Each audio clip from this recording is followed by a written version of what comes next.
how to move on in life. And it's a beautiful, magical blueprint. And it says something along the lines of this. If we have anger towards somebody, yeah, we all know, and you're way advanced as the average person, but we all know that the anger is within us, and we can see it outside of ourselves. Usually something around something that we haven't done or would like to do, that kind of thing. Yep. But how do we actually turn that anger into forgiveness? Because people say, just forgive her, just forgive her. Yeah, just forgive her. Don't worry, let's be pompous about it. Just forgive her, lovely. How do we turn anger into forgiveness? And what's the key?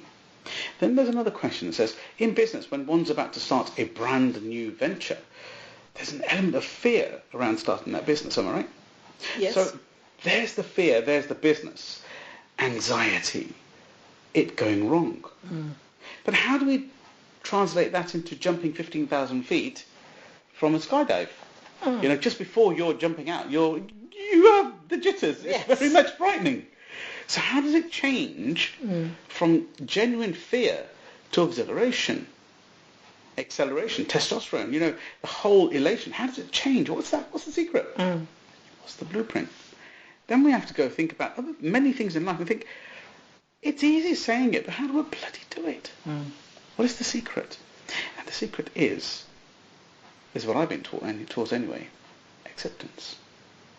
Because the moment we accept, we are about to jump out of that aeroplane, and there is no going back. We're 15,000 feet up in the air. I have this stupid backpack on my back, and the guy's going to say, "Are you ready?" Bang. Yes. Without me even thinking about it. I realise it's going to happen. Okay, so I'm realising that's going to happen, and I think, oh bugger it, I'm not going to do anything about that. I can't do anything about this right now. It's going to happen. I'm going to jump. That's the acceptance that one takes. In business, the fear of business. Well, the moment I think, well, actually, I'm going to start this business. I am going to make this business a success. The fear goes away by saying, I'm going to do whatever's necessary to make this into a valid business and a prosperous business. The acceptance comes in place. I accept this is the way it is, and I'm going to take it. Anger. Instead of saying, just forgive her. How do you turn it into forgiveness? Well, to accept that, do you know what? This is what she's like. This is how she's become. Can I right now do anything about this? Probably not. Okay, I accept that is currently the phase that my daughter's going through. Yes. And I accept that. And you know what? The next word after acceptance is, I forgive you. That's the way it is. Yeah, I mean, one of the things she said, I went to her house a couple of weeks ago, which I do with you. I love the way your house smells. Oh, thank you. And I said to her daughter, I do love the way your house smells, darling. What do you use? And she said, Mum, you couldn't afford it. Okay. And I That's thought, nice. ooh, I know where that's come from. And I do know where that's come from. And I just thought, oh, just forget it. I was making you a compliment, and It didn't quite work. no, and it's not that. It was the fact that it was all about money. Okay. But all about the same money that she took off her father. Yeah. In theory. Yeah. But here's the question, here's the point. Oh, I know how to forgive, because done landmark. Thanks to you. We're saying thanks to you. And that has helped the depression tremendously. And I went on a course on tapping in the middle of May.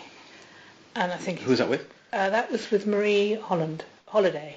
I heard her name. Good. Yeah, Good. yeah. I wanted to make sure it's from a good source. Yeah, and she did half a day with animals. So that was very good. You know tapping works anyway. We did it. We tapped out Yes, a couple of but times. I realised, I was sitting here while she was getting the tea, and I think, tell me about tapping. I know you told me about tapping, but I didn't believe it then. No. It's because I'm a C. Correct. And I have to understand it totally. Otherwise it doesn't go in. Doesn't and go I in. respect that. Yeah. And I respect that. So the way I see this, the way I see the world, is that everything shows up at the right time. Oh, absolutely. Yes. Yeah. And all I can say to yourself is, you know I'm a qualified tapper. Yeah. Anytime you need any help, Yeah. But it's, I'm here. I mean, I've got arthritis in my leg, and it sometimes wakes me up in the middle of the night.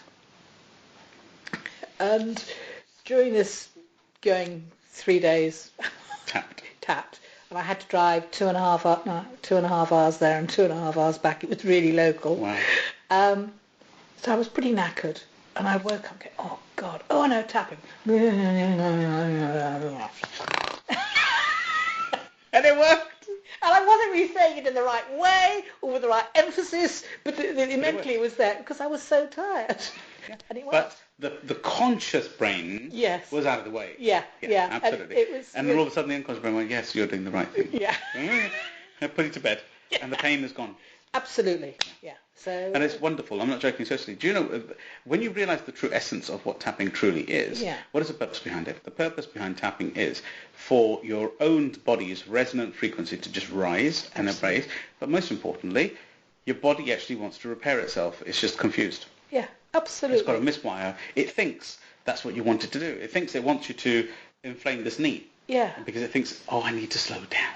Oh, right, got you. I know, T. I'll screw your leg up for you. Is that what you wanted? Thanks, that's great. Yeah, and it was the thing about saying the negative, because I've always been taught, you know... Be positive, be positive, be positive. Be positive, be positive. But why are you saying negative? And that's the bit that I really had difficult to get a handle on. But I've done it now. But do you know why, though? Yes, because it's... She didn't actually... She must have explained it, but it went over. Can I explain it? Yes, of course you can. Right. So, in order to state the negative is A, the first step of acceptance. That's one. Yeah. And B is so that you're stating all of that feeling that's inside of you. Yeah. And you're giving it a name and getting it out of yourself. Yeah. So you're stating it as it is. Say, well, look, I'm not attracting this. I'm just making a clear identification. This is inside me, and I want to release this. And the only way to state it is in neurolinguistics. We're trained to be positive, and to kind of deviate or repattern. Yes. But sometimes if you don't know what you're repatterning, you can't actually repattern it. Yeah. So this is when the negative statement comes in place. Yeah. You have to put this statement, I've got a screwed up knee. Oh, right, yes, I know I've said it wrong. I've got a screwed up knee, but I'm now going to stop the screwed up knee because that's what I've told myself now. I've got to deal with it. And that's when you release it. I mean, one of the things I did was a particular instance with my daughter. And I did it on the first day. I just will see what it's like tomorrow. And I went, it's fine. And on the third day, I thought, I'm going to see if this really works. So I thought about my daughter, and I got really angry about her. Thought about this instance, and I went, oh, I can't be fagged. So I thought, it's worked. It's worked. I've got no feeling on it now. Yeah, got that particular instance, I've got no feeling on it at all. And you tap it out as well. It's a wonderful product, I'm not joking, seriously. And by the way, the gentleman was actually fully trained by the originator of tapping. Yeah. His name is Matt Ulrich. He is in Norway. He's one of the most senior on the planet, and I have a very good relationship with him through the Association of Transmission Leaders as well. Plus, I've helped him to restructure his business. So, basically, to put it into context, sometime in the future, I may bring him into the country, and if I bring him into the country, there'll be a good connection of good people around him. Yeah. In which case, I'll let you know as well. Oh, thank you very much. He's a real solid guy, really nice guy. He talks. Well, he's very much full of himself, in that context, but he talks so much strength. Yeah. He talks simple. Yeah. And he loves the way I've adopted and how I took on tapping and how I've adopted and understood it, which I thought was really wonderful for him to state. He said there's very few people that should get it straight away, and he said you seem to have got it. It's because I spend a lot of time trying to work out things, bit of a C in me, trying to work out things and put them in the right place. You do leave it. It's a bit like going to a restaurant and reading the whole menu first. Because it depends what I want on the dessert. I won't know. I don't know till I've read it all. I've got to get the bottom bit. There's a bit I could miss. Yeah. That's out of order. I need to know it all. No, I don't want that. I don't want that. I got it now, so I'm down to a few things. I understand. Now what do I feel like eating? Got it. Now, do I want to plan with the dessert? Yes or no? And I work backwards. Yes, absolutely. Yeah, absolutely. But it's weird, but it's so honest. And what's liberating is that to know it's right. It's the way my brain works, and that's it. Yeah. I mean, so I've done the tapping. I'm going now for practitioner. May I ask what the costs are? Well, for the one day, which was a little bit about teaching about tapping, the basics, and a half day of animal, that was £125. I got it cheaper because I had booked for the 3 days. Okay. The 3 days was £495. Okay. So I Pack? thought, and it included a pack, yeah. Practitioner as well? No, So what's the practitioner? I got certification of being there. But to get the practitioner, you have to do 50 hours plus 4 case studies. Yeah. And you have to do 30 hours of more reading about it. Further study. Further study, yeah. And I've already done 6 because I did the other day. So that's 6 credits. I went, oh, good. And, for instance, after here, I'm going to see Tanya. I'm going to do tapping with Tanya. She's going to be one of my case studies. And this morning, I was networking, and there was a guy there that had never heard what I do. I am healing, and I didn't talk to him about tapping. He's just had some nasty cancer, and he's on the road to recovery, but he still hurts in places. And he was talking about his friend, and I went, don't believe you, believe it was somebody else. In actual fact, it was. And I might be going to help this guy that's got a brain tumour 4th degree, which I don't know what actually means, but... Yeah, Karen, you're yeah. Which I can find that out. It's best not to. Yeah, well, yes, sometimes, That's yes. why I just stopped there. It's best not to. Just go and do it. Yeah. Do it fearlessly.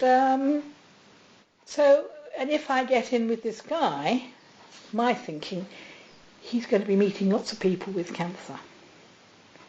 And, and I've said to Bill, the guy I met, I don't say I cure. I'm not allowed to. It's against the law. But I can help with the quality of life. Yeah. And if anything else happens, that's great as well. But it's a sideline, So who knows what as I do? Cancer is a self-induced challenge. Yeah.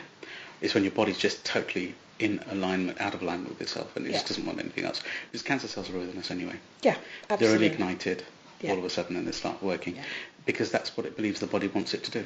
Okay. Yeah.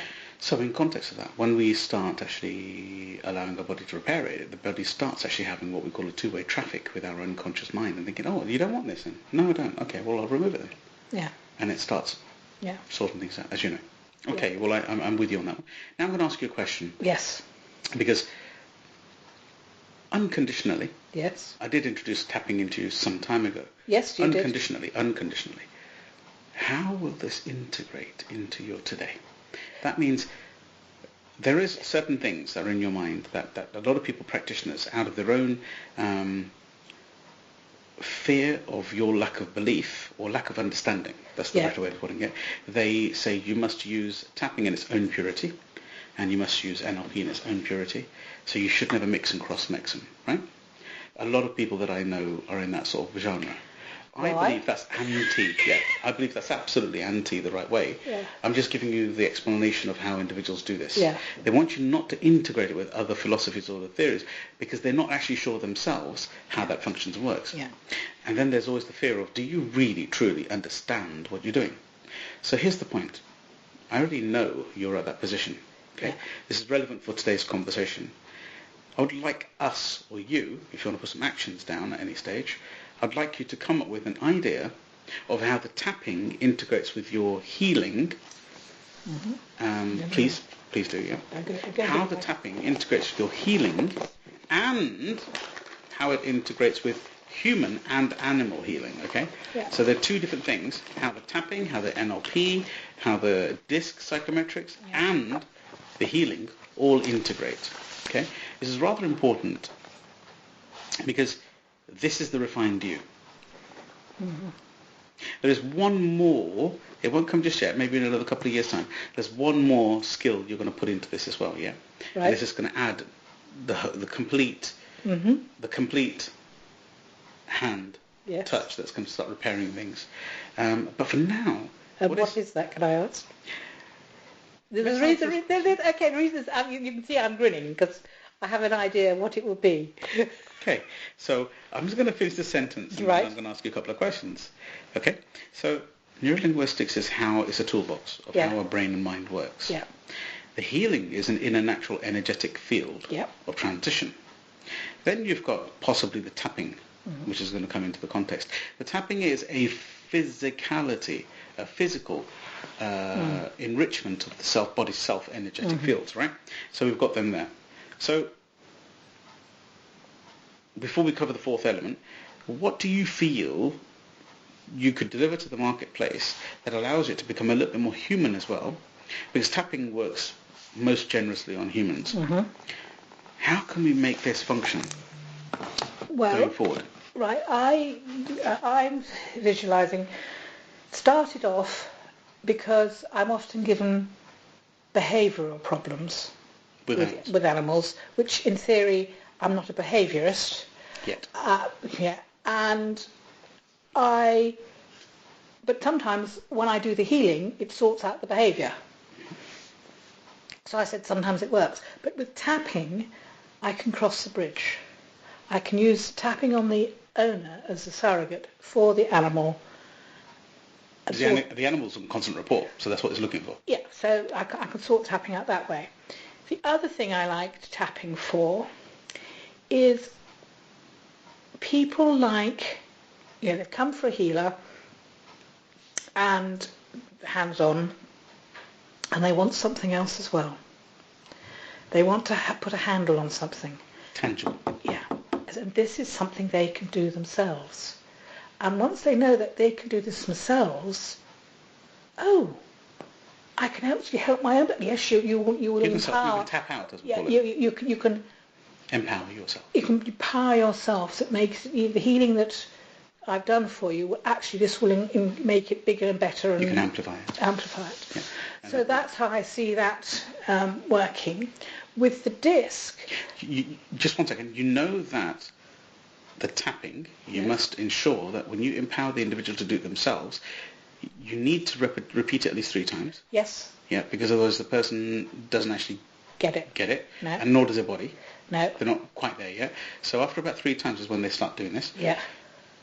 I'm so adamant that we've got to create some kind of a membership program that they can come back to you as often as they want, as long as they're making a regular payment to you. Yeah. Right? Yeah. So this is the way I see it, not just for this, for healing, for everything. Yeah. Yes. Yeah. And so you were carrying with disc? Yeah, with disc, I can see it how one, with the healing influence like the tapping, because I'm a C, I have to know, dot the I's and cross the T's, I have to know absolutely, so I can see how that relates, that I need to know that. That's why I didn't get it.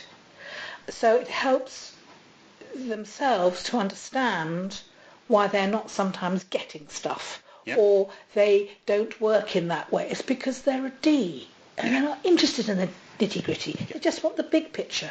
As soon as people understand that, with the healing and the tapping, it actually all moulds together. So the identification, so using disc psychometrics, because I'm bringing practitioner and master practitioner here, by the way. Oh, are you? Yeah, official. Not the ones that people are making up. There's a million out there right now. They're self-certifying them.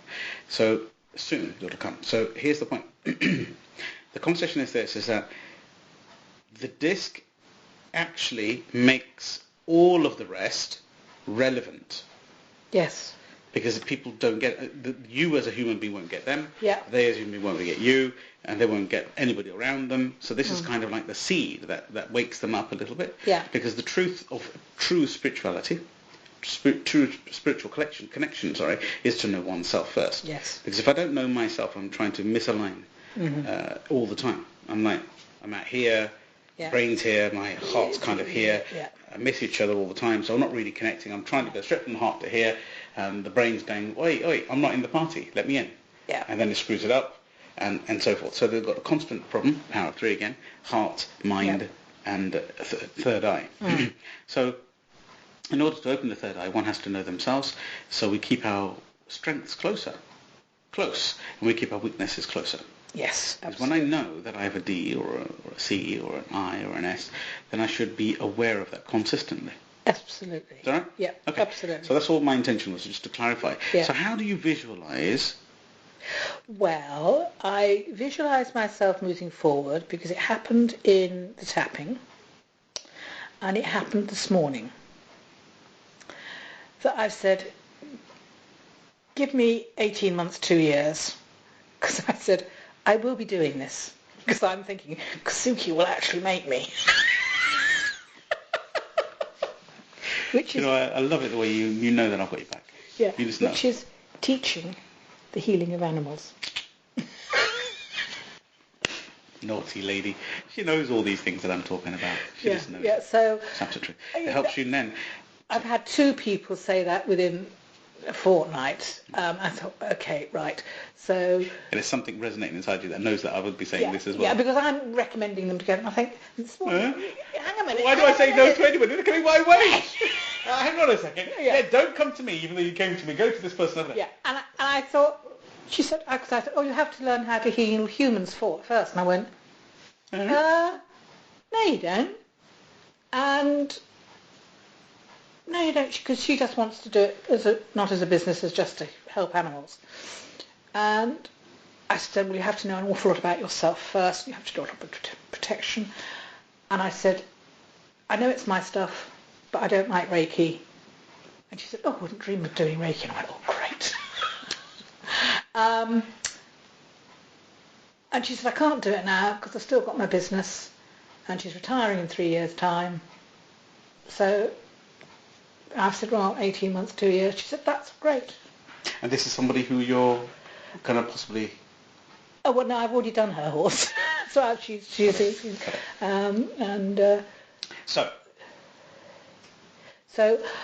that was the other thing that I was telling her, and the third thing that, I've done the tapping, and also in the future I'm now looking at doing some healing. I mean, teaching some healing. Good. And driving down here, I was thinking, yeah, I've got to do that, and I'm going to do that. And when I get the book, it's going to have a page free for each page. They got notes with what's on that side. Because I can't... You don't want to write notes on the back of the book when it's in the front of the book you're working. You want to be there and then. You want to be with it, and there's never ever enough room. And you have a page free. And empty. And it's going to be sequential. That's the C in me. Really? Because the amount of times people... I mean, the girl that was teaching us, oh, God! And she hadn't got the pages numbered. And I thought, it would have been quite unbearable, to say the least. Yeah, well, I'm getting better at it. Yeah, you just have to release it and go, okay, you're leading, so you'll find it. When you found it, I will accept it. Yeah, absolutely. But this is not my training, no, it's your training. Yes. So I'm learning from you. Yeah, absolutely. And the fact that I've already thought through things like that... shows experience and hang out and where you've already processed the step-by-step, the method, the whole processes. So I'm going to be quick. Right. Okay. Currently, you have NLP, which is in you from absolute donkey's years, and it's integrated. I see it in you coming out without even thinking about it. Yeah, I don't do NLP. No, it's you. It's me. It's in you. Yeah. So you have NLP. Yeah. You have DISC. Yes. DISC. You have tapping. Yes. Tapping. Now, what's the fourth one? Oh, I also have, just as a minor thing, I also have counselling. I'm a trained counsellor. No. Yeah. Oh, you're right. Classify that as the NLP. No. That's as well as I have a diploma in pure counselling. Pure counselling. Word language counselling. Yeah. Okay. Yeah. So that fits into the whole of the underpinnings. Yes. Yeah. So foundationally, NLP counselling. Then we have psychometrics, which is how do I adapt to the world and how do I adapt my training to the world. Which would be through the DISC. Yeah, that's unique. Yeah. Then we have, what we have is the healing element. Yeah. So how do I systemize or productize or step-by-step teach healing? Yeah. That's the stretch. Once the healing is trained or taught, what is the next step? What do I need to do, which is where tapping comes in? How can I tangibly link healing to this reality world, this current world? Well, there's the tappings that's come in. Yeah. We have online, offline trainings that are going to come into the process. Right. Yeah. We have online affiliations that are going to come through as well. Here's the point, though: how do we bind all this together in the context of this is what Trina Morn does. So what's it called? What would you call this? The holistic approach to life. Holistic approach. I like it. So how's about we change the word approach? What about something like holistic strategies for life? Fine. Yep. Does that work? Yeah, that's right. Yeah, strategies for life. Yeah. That's principally what it is, right? Yeah. The holistic strategist. Yeah. Yeah. Hello, just by the way, I've done dowsing and I've done tarot reading. I tell you what, all this emanates. Does that make sense? Yeah. Even the dowsing, feng shui, all the whole flow. Yeah. It Yes, emanates. of course. It's I've part done of you. I've done a whole course on I Ching. Wow. So in energies as well. So Yeah, even that. yeah. I mean, So and feng shui is only a very small part. part of that. Yeah. So I'm going to tell you something. Okay. You know me when I'm on the roll. I just want to tell you Yeah. something. Yeah. Is it okay if I stand up? Of Helps course. me talk. Yes, I know it does. Fine. Thank you. So now I'm going to share some of this. I'm going to stretch you a little bit. Right. I'm going to say to yourself, I'd love for you to turn around and give me the holistic strategy of life. This is going to be kind of your brand out there, yeah? Yeah. It is going to be Trina Morn. It's still going to stay exactly. Yeah. You're not going to rebrand anything. Yeah. But this is about stretching Trina Morn and taking you to the next level. In the sense of, I'm actually feeling my calling coming now. This is Yes. kind of where I'm supposed to be going. So here it is. I'm going to be the first strategic holistic therapist. Yeah? So this basically means that most holistic therapists that I know of, and if you've noticed I'm a holistic therapist as well, but I Yeah. don't deliver on the basis of, do you feel that? Do you feel that? No. I actually get involved in the strategic elements and Yes. I've actually worked a way out. I've worked a way of strategically talking somebody through Yes. a process and they get it. Yeah. And then I turn around and go through a process of giving them the identifications of those Yeah. so that they can own it and stay in power for the rest of the days. So here's the concept. Trina Morn should do that. Mm-hmm.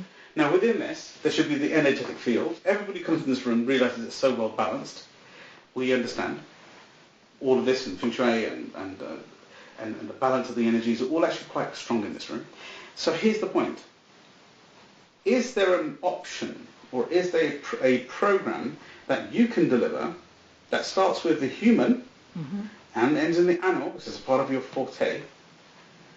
You heal the animal, you move through the process, you heal the owner of the animal using the correct psychology, the correct psychometric, so that they understand what you're talking about. So is there a master course that one can deliver? For example, if I was to become your practitioner, what would I need to learn in order to do this? Right. You would need to learn. Firstly, I think you need to learn about yourself. Perfect. So DISC. Yeah. Who am I? What Yeah. do I want in life? Yeah. But I would say, I'd put it another way then, right. What presses your buttons? You've got to learn what presses your buttons, and DISC won't really tell you that. Presses my button in the sense of winds me up or Winds you up. Winds you up. Okay, DISC does tell you that. Just that I tend to identify in people's positives first. Yeah. Okay. But it's because with a healing, if somebody comes to you and presents what you haven't dealt with yourself, Yep. It goes. it goes all over the place. You would go all over the place. The poor client goes all over the place. So you have got to understand what is your stuff. Yeah. So that's what I was saying So the about. first thing is know myself. Yeah. Now, in that section, in that chunk, it's going to be called know myself first. Yeah. Yeah. What's the next section? In a moment, what we're going to do is I'm going to layer this and say, okay, because we're going to do all 4 or 5 methodologies Yeah. in this one master course that Trina Morn's delivering. Yeah. You know, after her many years of experience, Yeah. she's now delivering her own methodology. Right. Her methodology is, it's the way forward. We're going to name it later, Yeah. whether it becomes the Yeah. energy method or whatever you want to call it. There is energy healing, which is very, very strong at Yeah. the moment, but that's a hell of a lot of time and effort taken into that at the moment. Yeah. Know yourself first, then understand how others work, which is the DISC. Know yourself first, Yeah. and learn others. Yeah? Yeah. So learn yourself, learn others. So if you want my honest opinion, all of what you talk about with the health, the healing, as well as the DISC, integrate in one. Because know yourself first is very much NLP and DISC psychometrics all in one. Right? That really gets your brain functioning on what my positives and my negatives are. Yeah.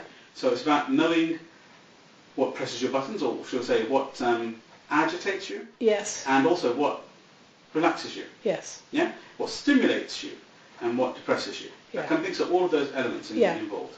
So where my suggestion would be is to identify the areas and the emotions first. And then say, right, so learn myself first.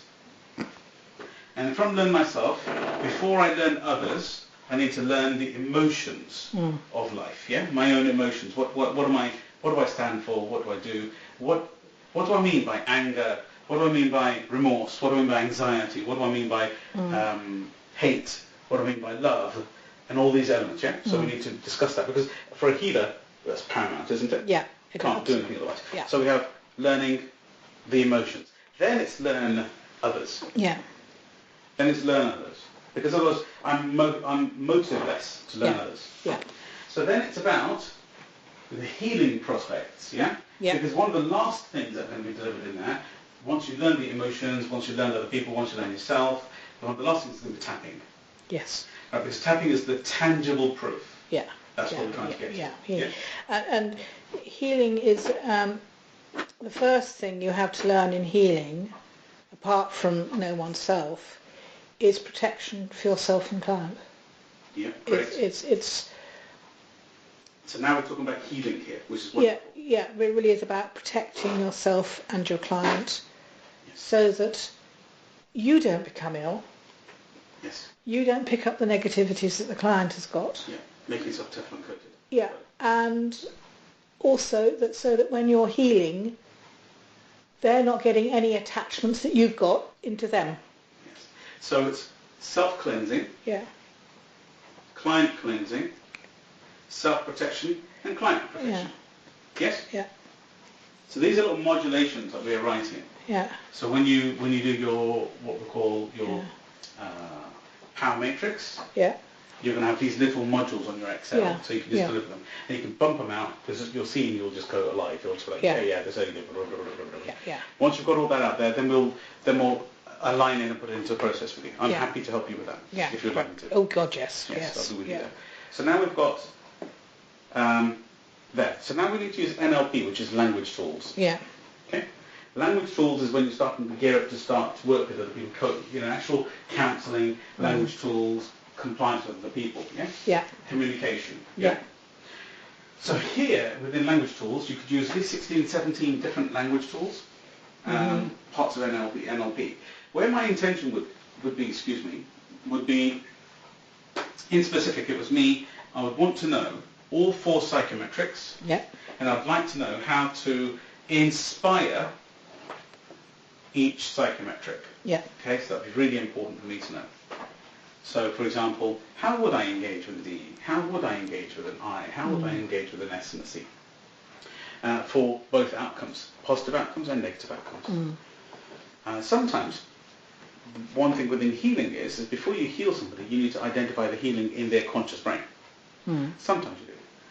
We have those situations. For example, when healing with cancer, you have to identify why their person actually gave themselves cancer in the first place. Yeah, absolutely. Okay? So there's no way you can heal without that. And also, you can never actually say that to them. No, you can't. So what we need to do is what we call self-sabotage identification. Yeah. So the person knows, without giving them that, this is just our internal module, saying how they identify their own needs and why they sabotage themselves. What is it specifically that they need to state to the world? What is it that they're unhappy with? Why is it that they're pushing themselves in that context? Yep. Self-sabotage. So what does that mean? What exactly are they identifying? So what we need to do is we're going through what we call an unconscious to conscious process, and then we can go back into unconscious process when we're sure what we know what we're doing. For example, I don't even know I've got to move this table when I'm going to move that way. So you have to bring me into a conscious world to say, oh, Suki, the table's in the way. Ah, that's the reason why I'm getting stuck. Okay, let's move the table out of the way. And then now comes the NLP, the functioning of moving of the table, or repatterning it, or allowing the person to step to the right, to move forward and around past the table. So that's the tools, techniques within NLP. So within there, we need to have an element of visualization. It's super important for visualization. Very important, actually. So visualization is when, and I'm not talking about the NLP visualization here, because NLP visualization is what we visualize within the mind's eye, and you pop that into a screen or a box, whichever you want to look at it, and you can repattern it, yes? That's not for repatterning purposes. I'm talking about for visualization is when we align the inner out and the brain and the outer, yeah? So that's the true visualization, which is AKA also known as prayer. So prayer, let's take the word prayer out, because prayer is connected to religion. It's just visualization. Because when you genuinely visualize yourself somewhere, that's when you align the three elements, this, this, and this. So we get in flow. So it's visualization, and what does visualization look like, and what is the power of visualization? This is also how do I get myself into visualization, so you need some elements of breathing, elements of relaxing, elements of self-meditation, elements of what's the other word I'm looking for? Hypnosis, yes? Hypnotherapy, let's call it that. So we need tonality training. This comes into the NLP. We need tempo training. Hygiene words. We need what we call clean language. Yeah? All these elements have to come into this flow. Then, I would love this if you get into practitioner people, you're in training, how they could see how their environment now affects them. Because obviously they've already learned how to protect themselves, they've learned how to protect the client. Now they want to see how they can keep their power and energy high, or focus, or clarity. And that's about my environment. How is my environment affecting me? So here's that's where the Feng Shui comes in, just as a part of it. My environment, what's good for me, what's bad for me, what my angles are, what they aren't, what I should or shouldn't do. All these warm elements, yes? So, it's becoming quite a comprehensive program. Yeah. And there's one final element which I'd love to do, is this is where you'll come alive, is once we've written all this, then we have to say, how are we going to track this? So this is the element of 30 hours of reading, 50 hours worth of practice and so forth, and 4 case studies. So we need just something of that sort of nature. So we need some kind of evidential process.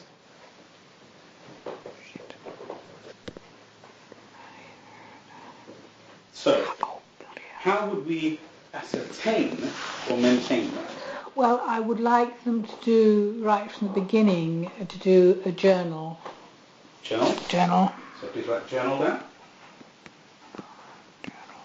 But remember this.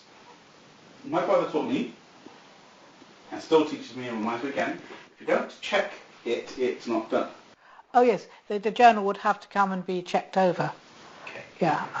So it has to be a specified journal, and it has to be specifically written just with the intent of this course in there.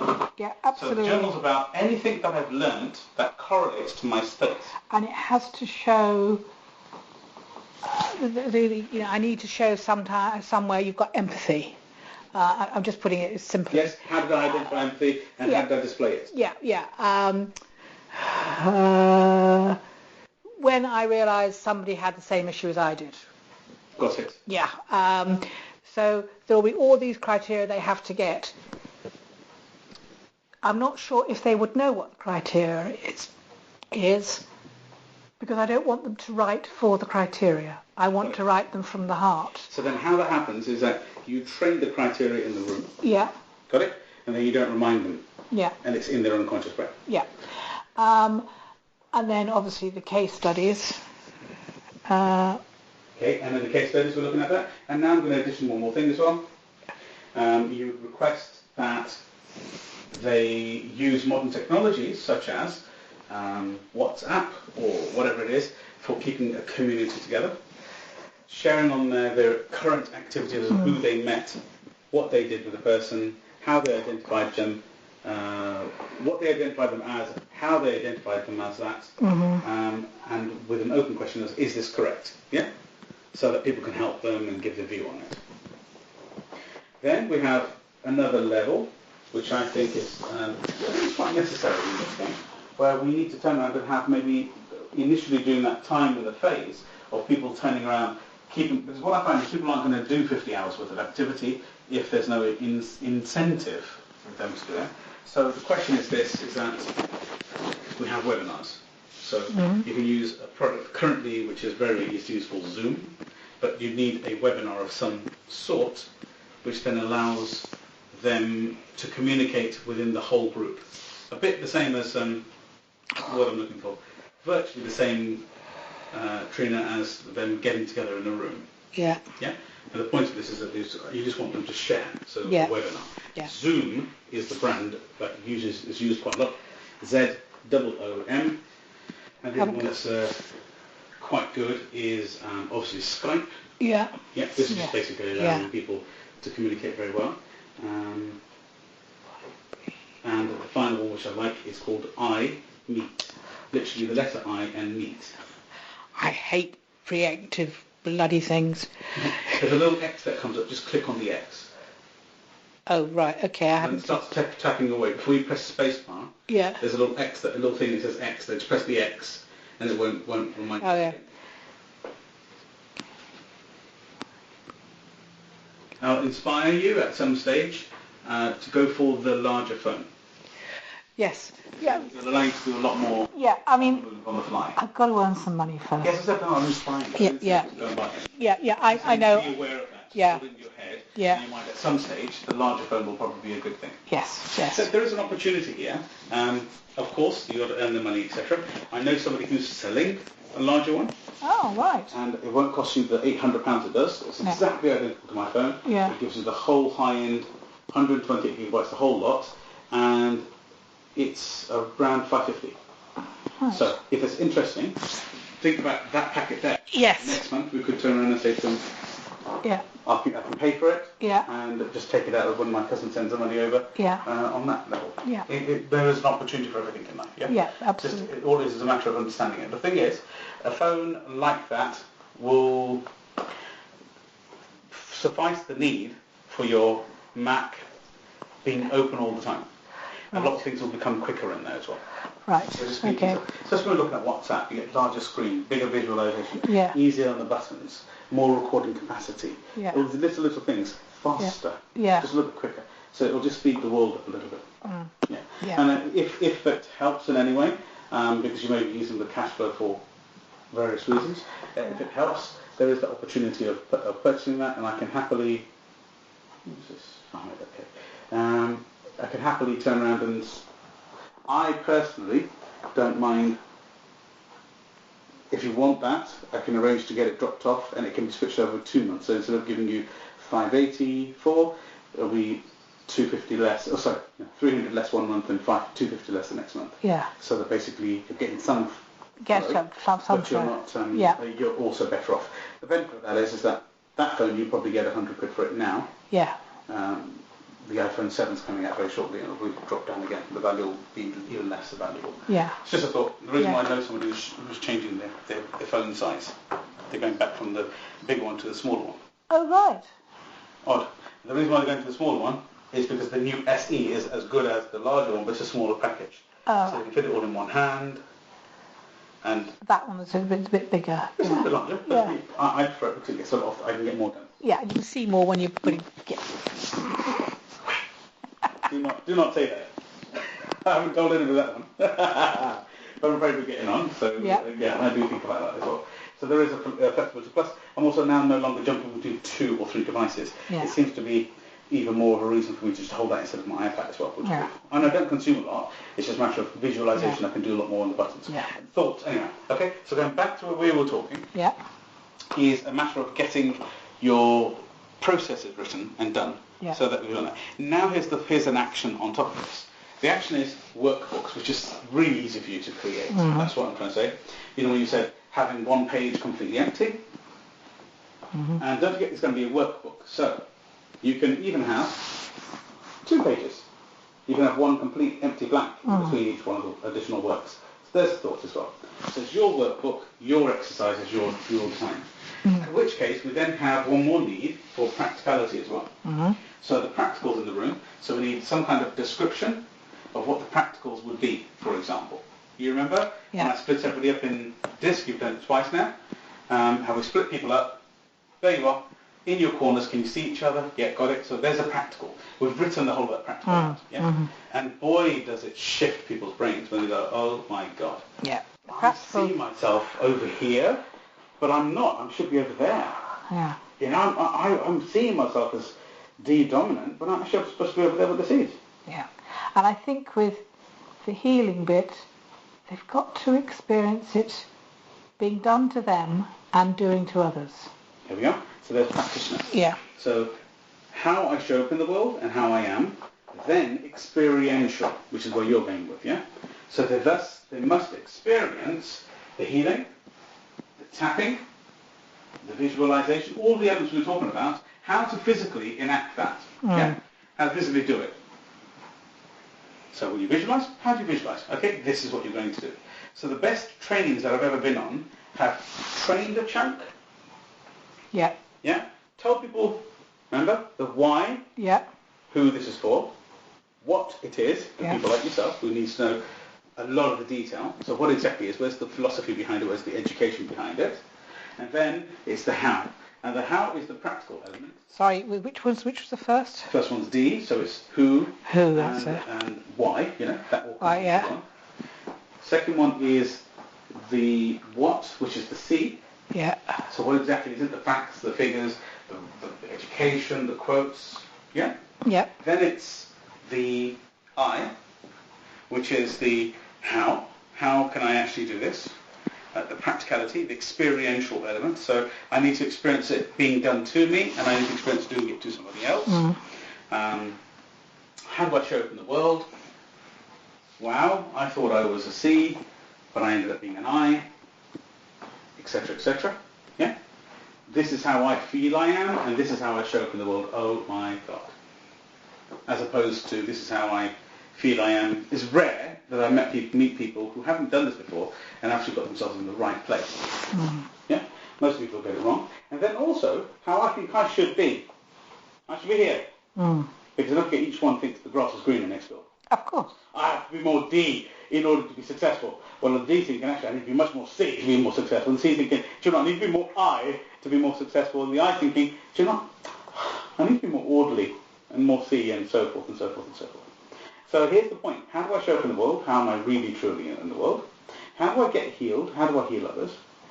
And then practicing elements of how they do not transfer this information onto other people, which is all in the experiential. And then the final bit is the S. So how can they actually help other people? The questions, the what ifs. So this is when you resolve all the questions after each chunk of information. Yeah? So today we're going to teach you about self-discipline. So now you're going to learn why you need it, what exactly it means. Here's the practical in this. Learn to control your emotions, blah, blah, blah. Now, how will this help you show up in the world, and how will this help other people show up in the world, and so forth and so on. So they get all those questions out of their brain.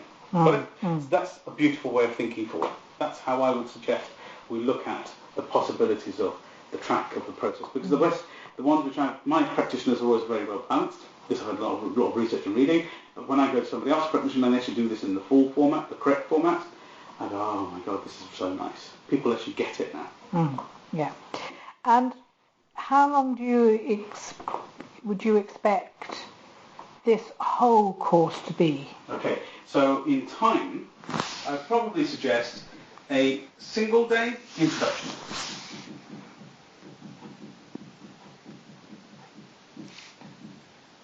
Then it's got to be a 2 or a 3 day next level foundation. Yeah, it's like putting the base into the game. Then it goes one stage further.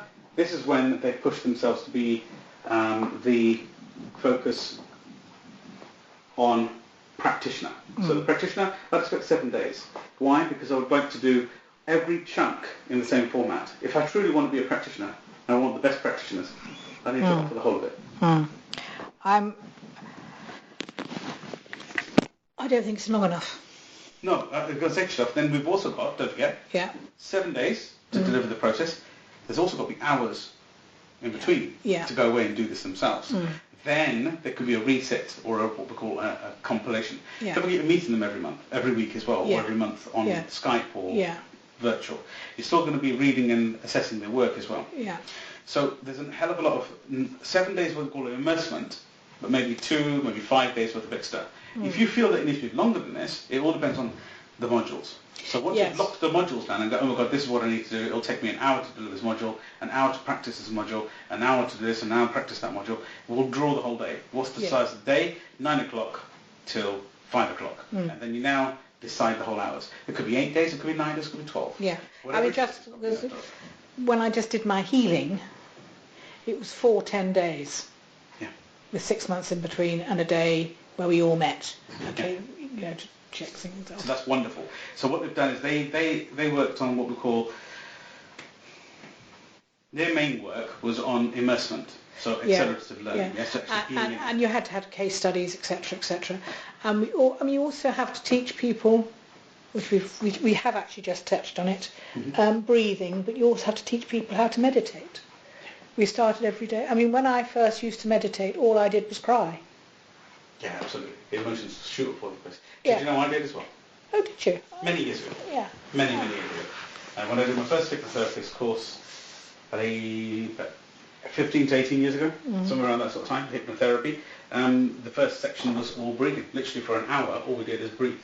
Sat there breathing, bringing stuff up, and I just, so much emotion just to come up in the early days, and I used to go, man, I got some shit to work on. But it wasn't in a broken state. It was just stuff that I'd never even paid attention to. Yeah. And I never thought it was a problem because I'm a D dominant. Yeah. So with the dominancy, what happens is you just go, it's definitely not important. And off you go. Yeah. That's not important. Oh, yes, it is. It's not important. So over the years, you'll build up a lot of not important. Yeah, absolutely, yes. And then it's just wonderful to be relieved and elated. Hence how I managed to keep this pace up all the time. Because if I hadn't done that internal work, I would have been stuck. As much as anybody else believes it's not true or is true, I'm being open to you and my family, so I tell you as it is. So it could be something stupid like I wasn't given my lollipop when I asked for it. Absolutely. Yeah. The fact that you can remember that, what it comes back to, is brilliant. Because often we don't remember because it's so infamous, tiny. Yeah, it's admissible. It's just unbelievable. So we had another situation that came up very strongly when I was there, is I came up with the understanding that I had, this is probably nothing to do with your course, but I'll just share with you, that I had a problem with heights, which I do. I have vertigo. I removed vertigo at that time, and I reinstalled it. I'll give you that explanation later. But I realised exactly where it actually happened. So I was 2.5 years old, and when I was 3 years old, we moved house, so I know it was definitely not there. But I can even see the pit, and I can see that there wasn't any walls or anything. There was a few bits of walls. It's just an open pit. The pit was cut into the floor before the brick walls were put around it. So I actually fell down the pit. Right. Okay. Now why I remember it because I have a mark on my forehead, and that's where I hit my head. But I got up, but because I was so minusculely small, I couldn't get up the steps, because the steps were this sort of big, and I was about 2.5 years old, and all my cousins, and one of my sisters was around me, it was around a wedding sort of time, they just weren't big enough to pick me up. So they couldn't get into the place. So they said, we're going to go and get some help. And thus, then they all went to go and get help. They all abandoned you. No one thought about standing there and waiting with me. Yeah. So that one thing just went, and it stuck in my head. Yeah. So I could still see that then. I know exactly where to go when that happens, every single time, and I can remove it very quickly and replug it in whenever I need to. Now, I should share another thing. This is something that's principally never really given to anybody else, but I'll share with you. It's a methodology that I've been working on for quite some time, where I believe that man should never be treating their weaknesses as negative energies. For example, we have anger, yeah? And all these anger that come with it. Anger, arrogance, pride, and whatever all the other things are, and stuff like that, they aren't negative energies. Even though they're negative, but they aren't not supposed to be there. You're supposed to still have a balancing seesaw. So what happens is that you're supposed to know that they're there, and you're supposed to keep them in charge. Keep them in check. So religions as a whole teach you to keep them in check. They don't say remove them or don't say it's not there. Because that's just the way it is. But it's man who turns around and says, anger, get rid of it. It's an evil. Arrogance, get rid of it. It's an evil. Lust, get rid of it. It's an evil, and many other things, lying and deceit, etc. The point of this is that they aren't evil. They're just an energy that we need to keep abound. You keep aware of. I mean, if you don't Have it. you don't have it, how do you know what it is? Correct. And how can you stop it? You've got to have a balance. A balance. You've got to know it to get rid of it. Yeah, You can't absolutely. identify it. And also sometimes we often say, sometimes a white lie is a good thing. Yeah. But it's still a lie. Still a lie. But it actually helps somebody. Yeah, if it helps somebody. That's the difference between a white lie and a lie. Yeah. A lie is manipulative, self-orientation, and a white lie is for the third person's benefit. Yes. Yeah? Yeah. Now, of course I'm not hungry. Please, you eat. Yeah. You eat first. Yeah. I'm okay. Yeah. I'm telling you I'm fine. Yeah. I'm okay. That's a white lie. Yeah. For your benefit to eat that. Yeah. Yeah. So there's the logic. Yes, absolutely spot on. Absolutely nailed it with that conversation. So here's the point. The point is, if we have an understanding that negative energies are also a necessity in our world, if we remove them totally, do you know what happens? We crash very strongly. Okay? So there's people who I know are hard hitters, heavy hitters. What they do is they go to the top and they're all at top. But the moment their body says, I'm tired now, I want to go to sleep, they don't give it the sleep, they go completely wrong in their head. Right. But here, let's go one stage further. Let's say we're playing at full peak, pelt, positive for 6 months. Some stage your body's going to say, I want a bit of negativity as well. I need a bit of salt. I need a little bit of sugar. So you go for this sugar, and because your body's not used to it, it's gone bang, and it crashes itself out. I've always felt that when you do these courses and you all have to be sweetness and light, I feel like saying, for goodness sake, be real. Be real. We're all human. And we all have and when we have anger, it can be righteous anger because we see injustice. Yes. But anger is a negative emotion. But it's actually make us see something that we think is appalling. It makes us emotional. And it actually helps us to move forward to help that person or that situation. Spot on. Do you want to move forward with it? There's no emphasis on anything. No. Sometimes the power of just is bigger than the power of I can't be bothered.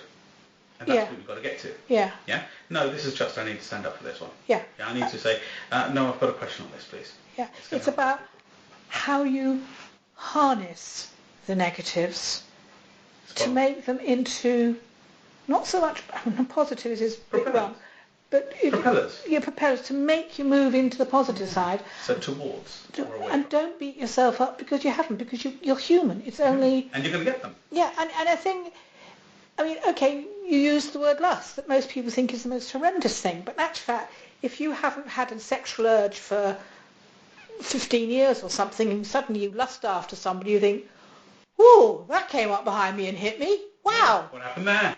Yeah. Yeah, absolutely. And also, it's a DNA imprint. We wouldn't have repetition. We wouldn't have any kind of what's called reproduction. We wouldn't have any future to our race, etc., etc., etc. Yeah. All these are part of it. So it's not that it's wrong. It's what you do with it that can be wrong. And how you maintain it. And how you remain aware of it so it doesn't creep up on you. Like you just said, 15 years later, oh, what happened there? Yeah. Yeah. So it doesn't blow you off your feet or knock you off your feet. So here's the point. The point is, I've worked out a way of keeping your energies high all the time. And that's basically a combination of understanding all the other feelings. So, for example, you need to introduce a something or some concept within your brain, that basically gives you what we call a negative kick. So, let's hypothetically think of why I reinstalled Vertigo. So, Vertigo is something that I genuinely do not have a conscious control on, because it cognitively affects my feelings and it leaves me in a position where I feel I'm actually going to fall off wherever I am. Okay, so that's one thing. So now we have something that gives me a vulnerable feeling. It genuinely feels real. It feels, oh my God, this is real. But then in Dream, it goes one stage further. At the end of the day, if I visualize right now standing on Hanoi Mountain in China, where they're walking down the sides and it's just unbelievable, I can visualize right now and I can make myself quite wobbly. And I can possibly sweat. I can possibly go very quiet. and I can feel as though I'm going to fall off the chair. So I get all the tickles in the palm of my foot, in my thigh, and I start getting a bit wobbly. But if I do it in my controlled environment, where I know that I'm sitting in a chair, and I think I'm genuinely sitting in this room, and I really know that I'm quite safe, I now, inside my brain, or externally, have put the parameters in place to say that I'm in a safe place. And now I can deepen my mind, visualize something, watch a movie, do something, put myself in a tight state, and now physically visualize myself there. Okay? And then thus I will feel vulnerable, I'll feel insignificant, I feel all the things that I don't feel, fear, anxiety, all those things, in a controlled environment. And here's the power of it. I can visualize myself going through to possibly falling over and hurting myself. Got it? And actually falling off the edge and going, oh my God, that really is painful. At the bottom of it, look up and go, oh my God, am I alive, am I alive? Come out of it, wake up and say, oh, that was okay. Now I've gone through a process that I myself was vulnerable in. But at the end of the day, I needed that vulnerability. But instead of letting it just creep up on me, like you just said 15 years later, I control it there and then. I feel like that, get out of my system, I wake up, and I re-anchor myself into positive energy, and off I go again. So, identify and cultivate my weaknesses. I bring them closer, and I control the cultivation, and I open up the top and take a chew every now and again and say, yep, still there, close the top, and I'm comfortable. Yeah. What happens is I then no longer require that seesaw balance, because my unconscious brain will constantly bring me the down as well as the up. So, for example, if I want to wake up, I must go to sleep. If I want to go to sleep, I should wake up. Whichever way you think about it, if someone says, I long to go to sleep, that's a positive for them. They go to sleep, and they wake up in the morning at some stage, they'll say, oh my God, I've got to wake up. Other people want to stay awake and say, oh, I don't want to go to sleep, it's boring. And so forth. So whichever it means to you, you control your own mind, you install what we call a cultivated negative energy, and watch yourself shoot through the roof with passion. That's what I found anyway. And 6 years.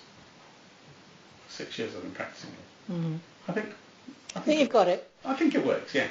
Been a bit of tweaking in year 2 and year 3, but I think it works.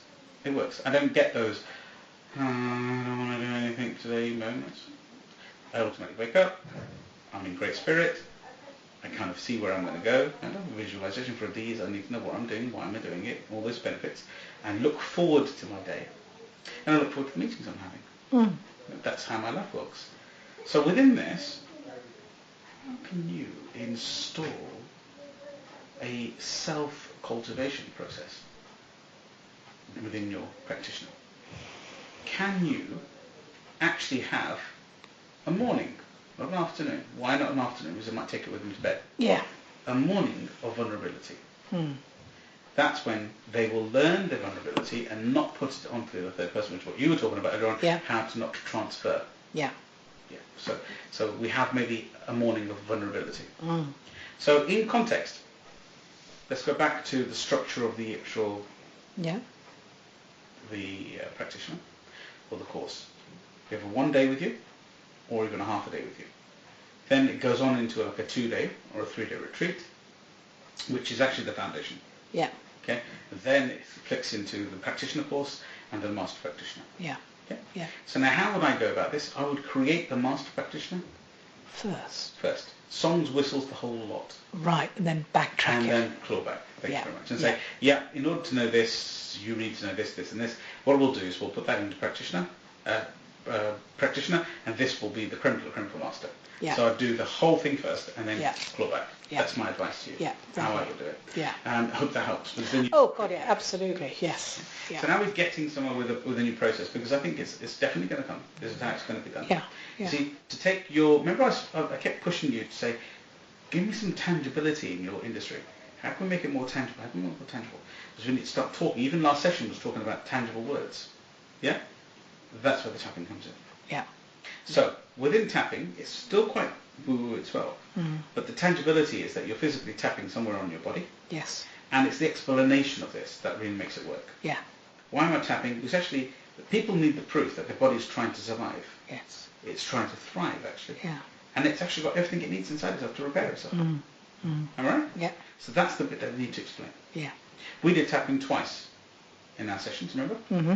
And they did give you the outcome you required immediately. Yeah. We had a lot of stuff around your daughter at the time, and we cleared it. So you already know it works, and now you truly know it works because you've gone through the whole process yourself. So I'm going to be looking forward to you coming back and saying, Jim, it's okay, I've got it. Yeah. As an undercurrent in your thought process, this is where we've got to go. Now here's the panel. Once you've written a practitioner course, or the master prac, from there, we're going to write the online course. Right.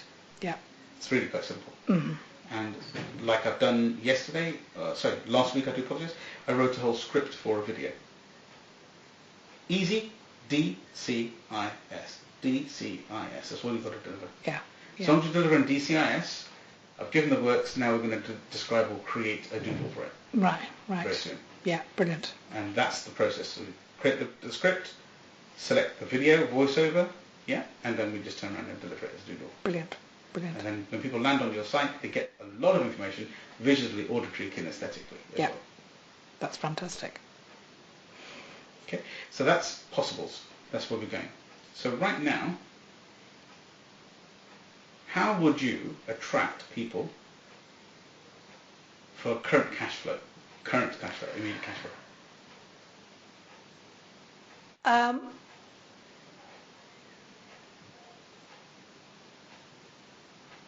I'm putting it out that I haven't done one yet. I've got to do. I know it's possible because I do distant healing as well. Yeah. But do it through Skype. Okay. Because it will work because I can do distant healing. It's going to be better than distant healing because I can see them in front of me. Visual from Skype. Yeah. Yeah, and that's all about me rather than about them. Yeah. But I have to feel really right. You have to be right, yeah. I have to feel right. You have to get it right. I have to do it, get it right. So nothing unlocks otherwise. Yeah, no. And I'm feeling much more positive on doing my networking now. I mean, I got 2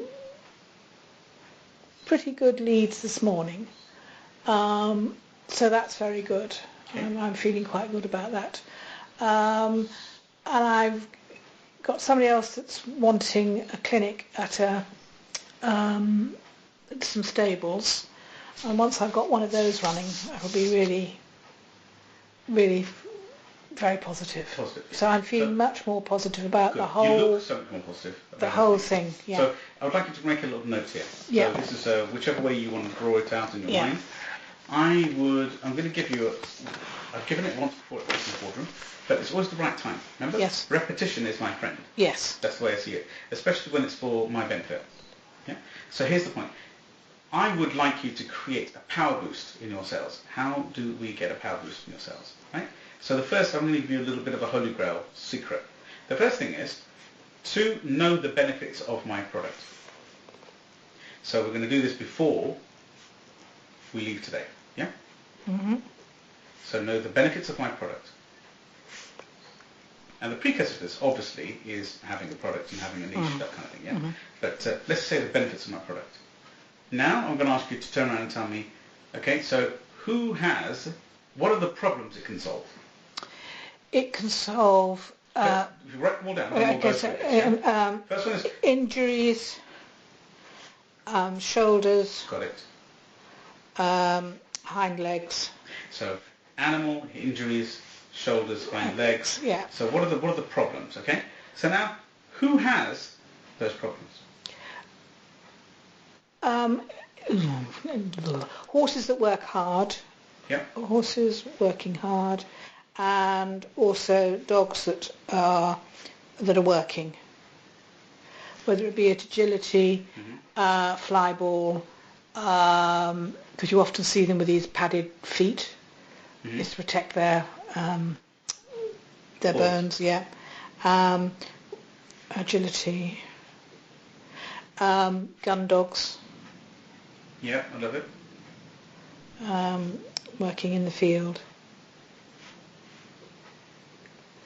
You could say working sheepdogs, but knowing the way farmers think of their sheepdogs, Mm-hmm.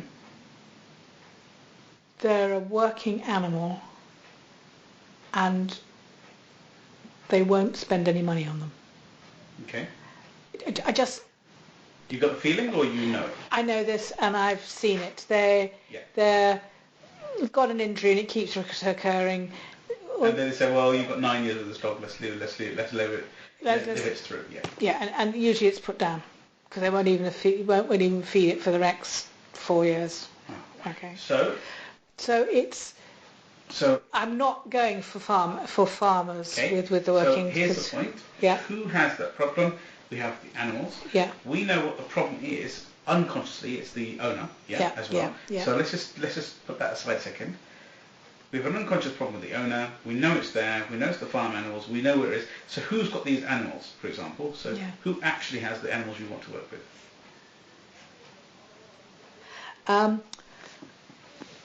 People that are involved in agility, flyball, gun dogs, in shooting. Got it? They are the people that have the often the recurring problems because they're working their dogs or to the max. To the max, and if they're horses, they're dressage horses, they're jumpers, they're race horses. They're doing very much unhorse-like things. Yes. Kind of more than they would normally do. Yeah, a wild horse wouldn't do 10 jumps 3 times a day, and it wouldn't do them in a very controlled manner. Yeah. Whereas a racehorse... They're restricted, is the way it is in this technique. They're not going to run for their lives once a day and then 3 times a day just practicing it, running for their life. Absolutely. So it's the intensity that it's done wouldn't be that if they were wild. Got it. Yes, that's right. Yeah. It's a very good word. So intensity is something that's got to be on. That's one of your indicators, yeah? So, now I'm going to ask you the question. Who has those customers right now? Who has those customers? Training establishments, whether they be clubs or training establishments as is in racehorse establishments, whether they're flat or over the sticks. Okay, so now hear me a second, yeah? Yeah. The training establishment. So this is the training houses Yeah. for those animals. Yeah. Now I'm going to ask you a question. Most of the animal breeders in that training establishment, they get very connected to their animals. Yes. Okay, so remember, that's key. So why? Because that means they have more value for those animals than possibly the next owner is going to have. Yeah. Because they've bred these animals, they've brought them up and they're a part of themselves, right? So here's the point. The question is this. What about guard dogs? Mm-hmm. And what about guide dogs? What about very specialised security dogs? Mm. Got it? So you've got absolute umpteen security dog companies here. Yeah. So you've got loads of them. Securicor, Securifor, all of them. They all have the dogs division. Mm. What about the police? You got me? Mm-hmm. So these are actually areas of animals which we haven't really paid attention to at the moment. We're just looking at healing the Joe Public's dog. What about corporations, you know? This is where I'm going from. So what about the people who train guide dogs? What about the animal trainers who train security dogs? Because they're individuals. What about horses? How about police horses? How about the horses for the gunmen? You know, for the gunners. How's about the dogs for the gunners? Yes, we've got them identified. Mm-hmm. So who actually trains them? Who has those clients right now?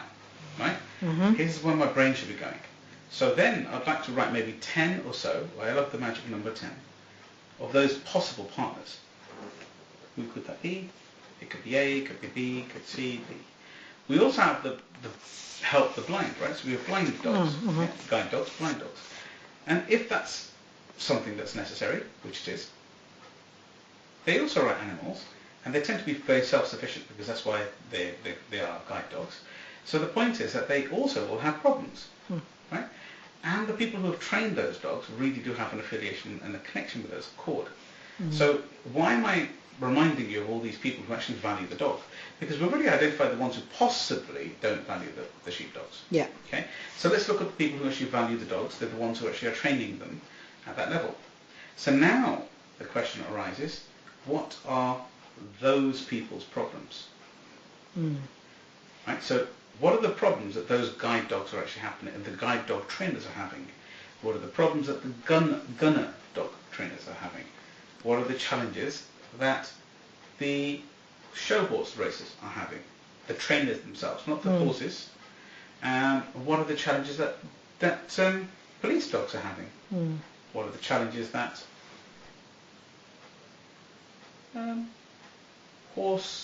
show horses are having? Yeah.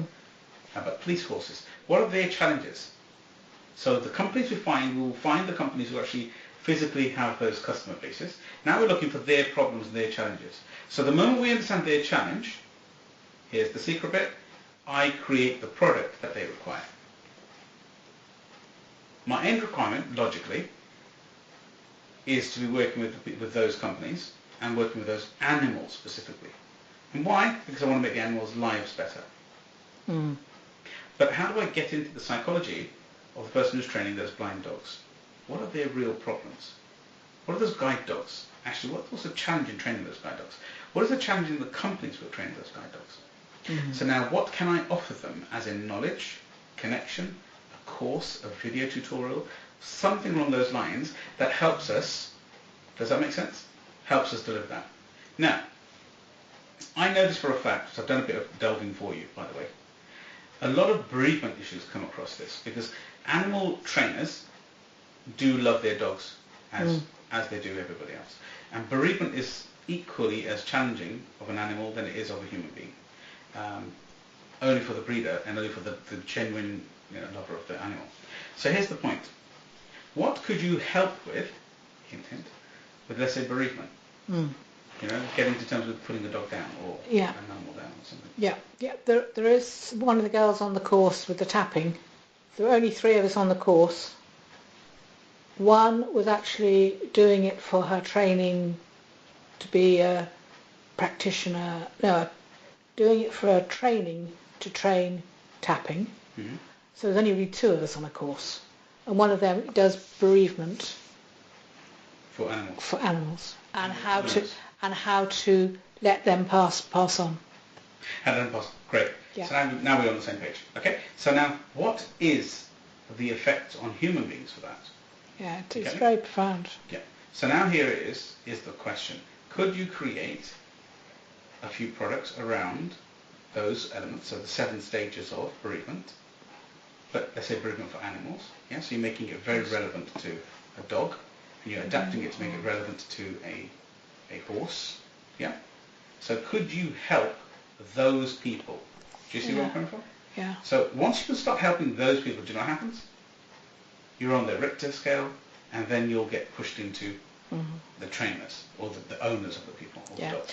Now, once I've identified the people, yes, I hate cold calling. Okay. There's a girl on networking in Newark that does telemarketing, and she says, I hate what everybody, I love what everybody else hates, which is cold calling. So if I can get this written. Yeah. This is the point. We'll get to that stage. We've also got Felicity, don't forget. Felicity, I don't know. You don't know. Well, I can introduce her. She's here based in Peterborough. Okay. And the one up in Lincoln, the one you got, absolutely. So show me her website. Yeah. Have a little chit chat. Yeah. Show me some videos of her, that kind of thing, and I'll tell you which one's better managed for you. Right. Yeah. Yeah. And then what happens is, what is her model? What's her business model? How do they work it? Does she do the phone calls herself? Has she got staff? Has she got affiliated contractors? That kind of thing. And I've vetted Felicity here in Peterborough. Her name is Talk Results. Talk Results or Talk Sales, one of them. Yeah. So now here's the point. T is what we'll do is we'll function. And one of them, once you've got the product to sell, or function one of them and engage one of them to deliver it. So what I want from you is, what is it going to cost you to use this as a lady over there? Now, Yeah. Felicity charges about £250 for what we call stage 1 of the story. Mm-hmm. And then she charges, I believe, a set fee for 8 hours of selling. Mm. Yeah? And then they also very much queued up. Also, don't share this with the other lady yet, but she's very queued up with learning the story and realising that the person's not sitting there waiting for them on the phone. Mm. So it's a very much a meander conversation. And then once I've got the call, say, oh, I'll call back again. What time specifically would you like to call? That kind of thing. So the first one's just, hi, I appreciate you're not really waiting for this phone call. Just want to let you know, we've got this, and this. But if you're busy right now, that's absolutely fine. Can you give us another time and I'll call you back, kind of thing. So they play the whole thing, the whole flow. Okay. So then they identify the companies, they do the rest of it, they do the sales. Yeah. Brilliant. Perfect. So I can get something I can't stand. Yeah. And the bit that holds me back, to be quite honest. You Yes. remember what I told you about the DISC? Yeah. The most empowering part of this is actually to identify what your positives, Yes. what your strengths are, what your weaknesses are. Yeah. And to realise the weaknesses are my weaknesses. Do I need to do those weaknesses? Can I ship them out to Yes. somebody else? Yeah. And how can I pull the right people in my team? Yeah. You know, one of the key questions I say is, do I have to do everything in the world? Nope. No. So that's the key question. You need to pull the right people. Yeah. And it's really exciting to see you go, nope, because it makes me feel like it's really hit home. Yes. Taking a while, but it's gets there. No, not a problem. Yeah. It's there. Oh, and I meant to, because when we got sidetracked, goodly sidetracked, and I was saying I was going to have to give up coming to see you once a month. No, I'm not. Because all I can say is, well, we're giving ourselves £100 a month as spending money. And I said, well, it'll come out of that. The fact that it'll come out of that is neither here nor there. So, when I mentioned it to Gary, it had just been thrown at me. Mm-hmm. And I went... Well, what not to come back? Yeah, and I was thinking... And I went... Yeah, I hadn't slept on it, as it were. And I thought, Trina, you've got the money, you can do it. Okay, so you're going to... because I don't want him to know that I've got this money. It's... Come on, it's privacy. It's private. It's your own privacy. Yeah, but I've got to... I've got to do it, and I do tell lies. I'm terribly sorry, I do tell lies. For instance, I'm doing a course tomorrow, and I can't remember what the hell it's on. Yeah. Such a lot has happened since I booked it. And I'm telling Colin, this girl's given me the course because she knows I'm a bit short of cash and she's got a spare seat in the course. And she'd rather have me there than not being there. She knows I'm going to participate. All this, I'm going to say rubbish, but you know. So what exactly is the course? Can I ask you a favour? Yes. Can you just pass it by me, not for any benefit, No. besides just that helps you focus. You and me don't have any lies, yeah? No. So we don't, nothing held back. So sometimes you need that sanity with somebody. Yes. And that's what I'd love to be for you. Yeah. It's just that sanity saying, Yeah. okay, I'm just gonna Well, tell actually, you. the course is tomorrow, so, you know. Right. That. But I mean, in future. Yeah, I'm just Yeah. saying, just shout it out to me Yeah. before you commit to any more courses. Yeah. For your benefit, not Yeah. Oh, absolutely. And I do understand that I love doing courses because I love learning. Yeah, absolutely. But sometimes... We're going to be doing the disc again. Right. And I'm banking on you coming. I'm not banking on it being for any other reason. I'm Yeah. banking on you coming for the right reason. Yeah. Personally, because I just see you as a person who realises that expertise or excellence only comes from regular inducement. Yeah. Keep coming. Absolutely. Keeping it live. Yeah. One of the repetition. Repetition. Is Yes. repetition's ways. Yeah. So I know that. That's why I'm doing this that Yeah. often. So Yeah. once a year. So 4 times a year we deliver disc Yeah. here. We've Yeah. done one last quarter. Yeah. The next one's this quarter now coming. Yeah. So I'm contemplating either June or July to deliver that. Right. And it will be open to a slot here. Yeah. And again, you will pay virtually nothing for £100 just to be here. Yeah. Which is it's the £1,000 plus course. Yeah. So you can just pay a little as £100 just to be here. It's only just to cover the materials. Yeah. Absolutely. Yeah. Yeah. For no other reason. So. And yes. Yeah. But the benefit of that is Immersing myself. immersing yourself again. and just it tickles us a little bit more, because for the compliance team, repetition is key. Yes. Yeah? Yes. And it's about do it again. Got it now. That's penny just dropped. Yeah. That penny just dropped. But do yourself a favour. I know you love doing courses. Just use me as the wall for the honesty, and tell me, look, this is genuinely the way I feel. Should I be doing this course? Should I not be doing this course? Because I just want to make sure that you're on the right track. Because what happens is sometimes, just with the desperate element of wanting to do a course with other people, it might distract you. Oh, absolutely. Yes, I'm very much aware of that. I'm only here as an opening hand. Yeah. If you feel you would like to, I'm here for that. Oh, absolutely. Yes. Do not feel as though you're obliging me at all. No. The other thing I want to pick your brains about is we're in this rented accommodation. It's not the most, as I said, it's not the most beautiful or well-maintained. But it's functional. It's functional. And they allow dogs. And they allow dogs. And he allows me to breed. I don't know how to approach him to say, I would like a 5-year lease. I'd like to guarantee that I can be here for 5 years. And at the moment you're on an AST? Yes, I'm on an AST. So it's very, very simple. On your recording you might want to put down lease, just so you can catch it. Yeah. If I was... Sorry, Just okay. Record that. Right, lease. Yeah. If I was your landlord, Yeah. the number one thing for me is to, A, ensure that I wouldn't lose my tenant, who's a good tenant. Yeah. Okay, that's the key thing. The number two would be to ensure that the rent is covering my expenses. Yeah. Okay. So here's an extension for my conversation. If you were talking to me and I was your landlord, let's say you were the landlord and I was talking to you. Yeah. Hi, Suki. Just realising something. I'm X years old, and I want to secure the next 5 years of my life. Yeah. I do not want to go through a 6-month AST renewal process. And what I've done is I have found another property. Yeah. And what's inspired me to come across is that they found this property. It's dog friendly. It's about the same sort of price as what I'm paying right now. But I'd love. And they're offering a 5-year lease, which then gives me my surety over the next 5 years to sleep well, to know that I won't be having to move anywhere, etc., etc., etc.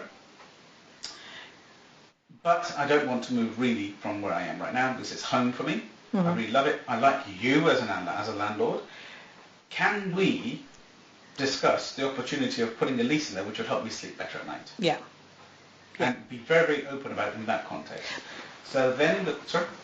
Because I had a fear, was it last year, that when the father died and it was going to be sold and I was going to have to look for somewhere and I wasn't going to be able to find anything. Yeah. So here's the point. So it wobbled me a little bit last year, and I do not want to really feel like that again. I'd like to give you the assurance that you're going to get a good tenant for the next 5 years. Yeah. And thus, myself, being able to sleep properly for 5 years as well. Yeah. Now I'd like to sign up a 5-year lease with you. Yeah. You've got these contracts, all that sort of stuff. So yeah. Then say I'd come off the AST and buy into a lease. Yeah. Now, here's the pros and cons. Yeah. I'm going to stretch you. I can give you these off the top of my head. Yeah. I want you to show me the benefits of lease over AST for the landlord. For the landlord, benefit of AST... No, other way around. Lease over AST. Lease, it guarantees me a tenant for 5 years. I don't have to pay a letting agent for 5 years. 5 years. I think, I'm not sure about this one, I think they would probably do things to the property like decorate it. Who would? The tenant. Possibly, yeah. Yeah. They might want me as the landlord to maybe do something like put in a new kitchen. Or, I'm just making things up. Because I'm taking on for 5 years and the kitchen drives me nuts. I can't even have a dishwasher in there. It won't fit under the units. Okay, so that needs to change. Yeah. So maybe what needs to happen is that you may need to turn and say, listen, this is external from the lease. Yeah.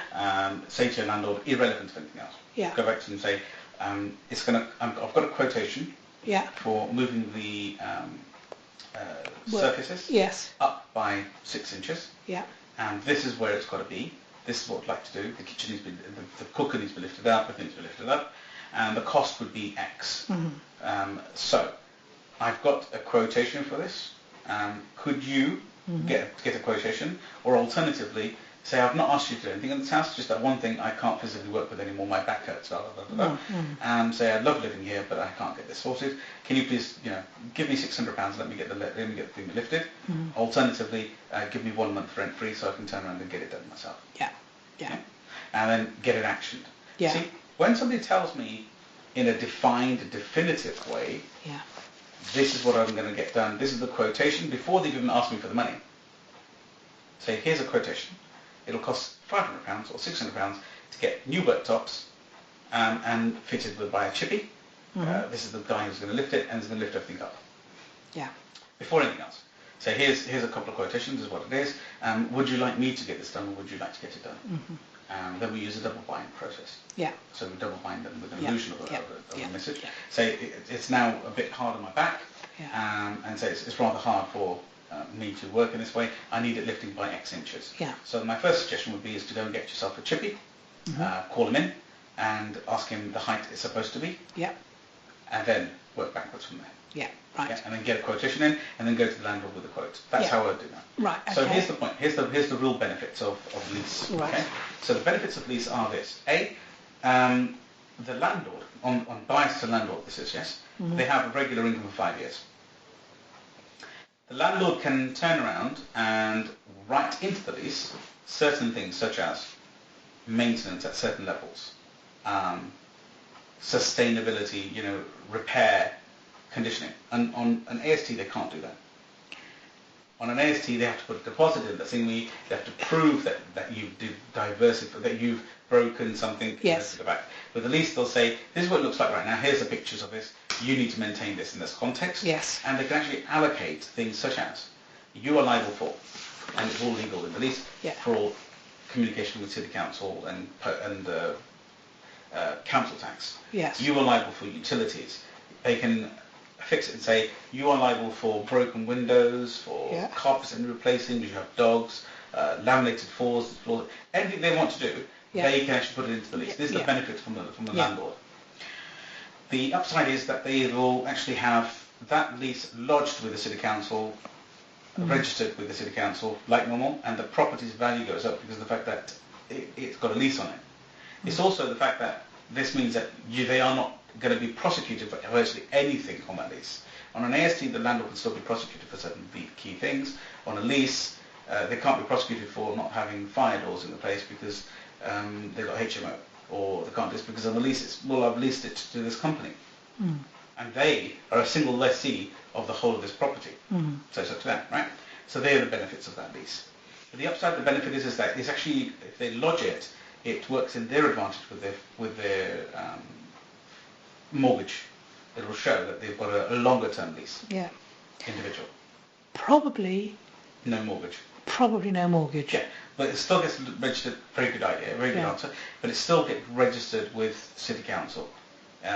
You put it onto a leasing register. It puts on the system and it puts value to the building because somebody says, well, we've got somebody there who's willing to do it for 5 years if they ever want to sell it. They don't want to, right? But here's the point. And here's the benefits for the owner, for the tenant. The tenant has a surety for 5 years. They know they won't get chucked out. To cancel the lease is damn sight harder than it is to cancel an AST. Whereas really an AST, if it's past its period of exposure, of tie-in, you've really got 90 days to love the person out. Yeah, so 3 months is your vulnerability. Here it's not the case. For the tenant, the benefit of it is they can put into the clause and say, I would like to ensure that I'm first person to refuse renewal. Yeah? So first person for renewal. Yeah, so in 5 years' time, they'll offer it to you before they offer anybody else. Yeah. AST doesn't have any kind of control of that. Yeah. So this is now for the tenant, yes? Yeah. So the lessee. So the lessee can turn and say, I want first refusal. If I was to renew it, you have to give me, you could request this, not have to, the current rent plus maybe 5%, 10%, and I'll stick to that instead of it being the current market rent. So these are the benefits of that. So the benefit of a lease is that you can have a repair all, so it's beneficial for the landlord, but for the tenant it also means that they've got certain flexibility that they can do with the building. They can maintain the kitchen, they can maintain the sockets, they can do certain value-added stuff without... Yeah, because we're going to have to... It's actually dangerous what we're doing at the moment, what I'm doing at the moment with the plugs. Okay. Because I'm putting too many plugs on a four-way... I mean, I have a plug in... With four at the bottom. Four at the bottom. And it's ridiculous. Because my juicer, my blender, my Magimix, my kettle, my toaster... Wow. I mean, there's 2 plugs in the whole kitchen. It's ridiculous. In the sitting room, there's 2 plugs. And I've got wires trailing across the floor. Okay, I put a rug over them. But it's ridiculous. It hasn't been done since the 60s, the wiring. Uh-huh. So can I ask you a question? Yes. Have a look at your gripes. Yeah. Such as, make a list of this and say, kitchen, electricals, yes? Yeah. And thus the lighting, as you said, the lighting was atrocious as well. Yeah. What's and wrong? also damp. Okay, so damp. And what's wrong with the lighting? The lighting is, you've got no plugs to have a standard lamp anywhere. Okay. So I can't, unless I do this thing across the... Which is again, but the main lamps, are they not enough? There is one in each room, yes, but you know, yeah, there is one in each room, which is all that's required. Yeah. So what we could do is maybe change the lampshades. Yeah. For more than one bulb. Yeah. Yeah. And go for a multitude of bulbs, maybe Yeah. with a Yeah. 3. Yeah. So well, that would be up to me. Yes. Hmm. Yeah. Oh, yeah. Yeah. Very much so. Certain things will make it yeah. do that. The main double glazing doors, French doors, have all lost their seals. All the seals have gone. Mm-hmm. And I swear when the wind's blowing in the right direction, it can blow a candle out. So the double glazing don't work anymore. When I lost the ceiling of this bit, we realised when the builders came in to fix the ceiling how badly the double glazing had been put in. Nothing fits the bits. So they just... It's been a bodge job. So they just filled it? Yeah, okay. It's been horrendous. You know, really seen that. I mean, it sounds...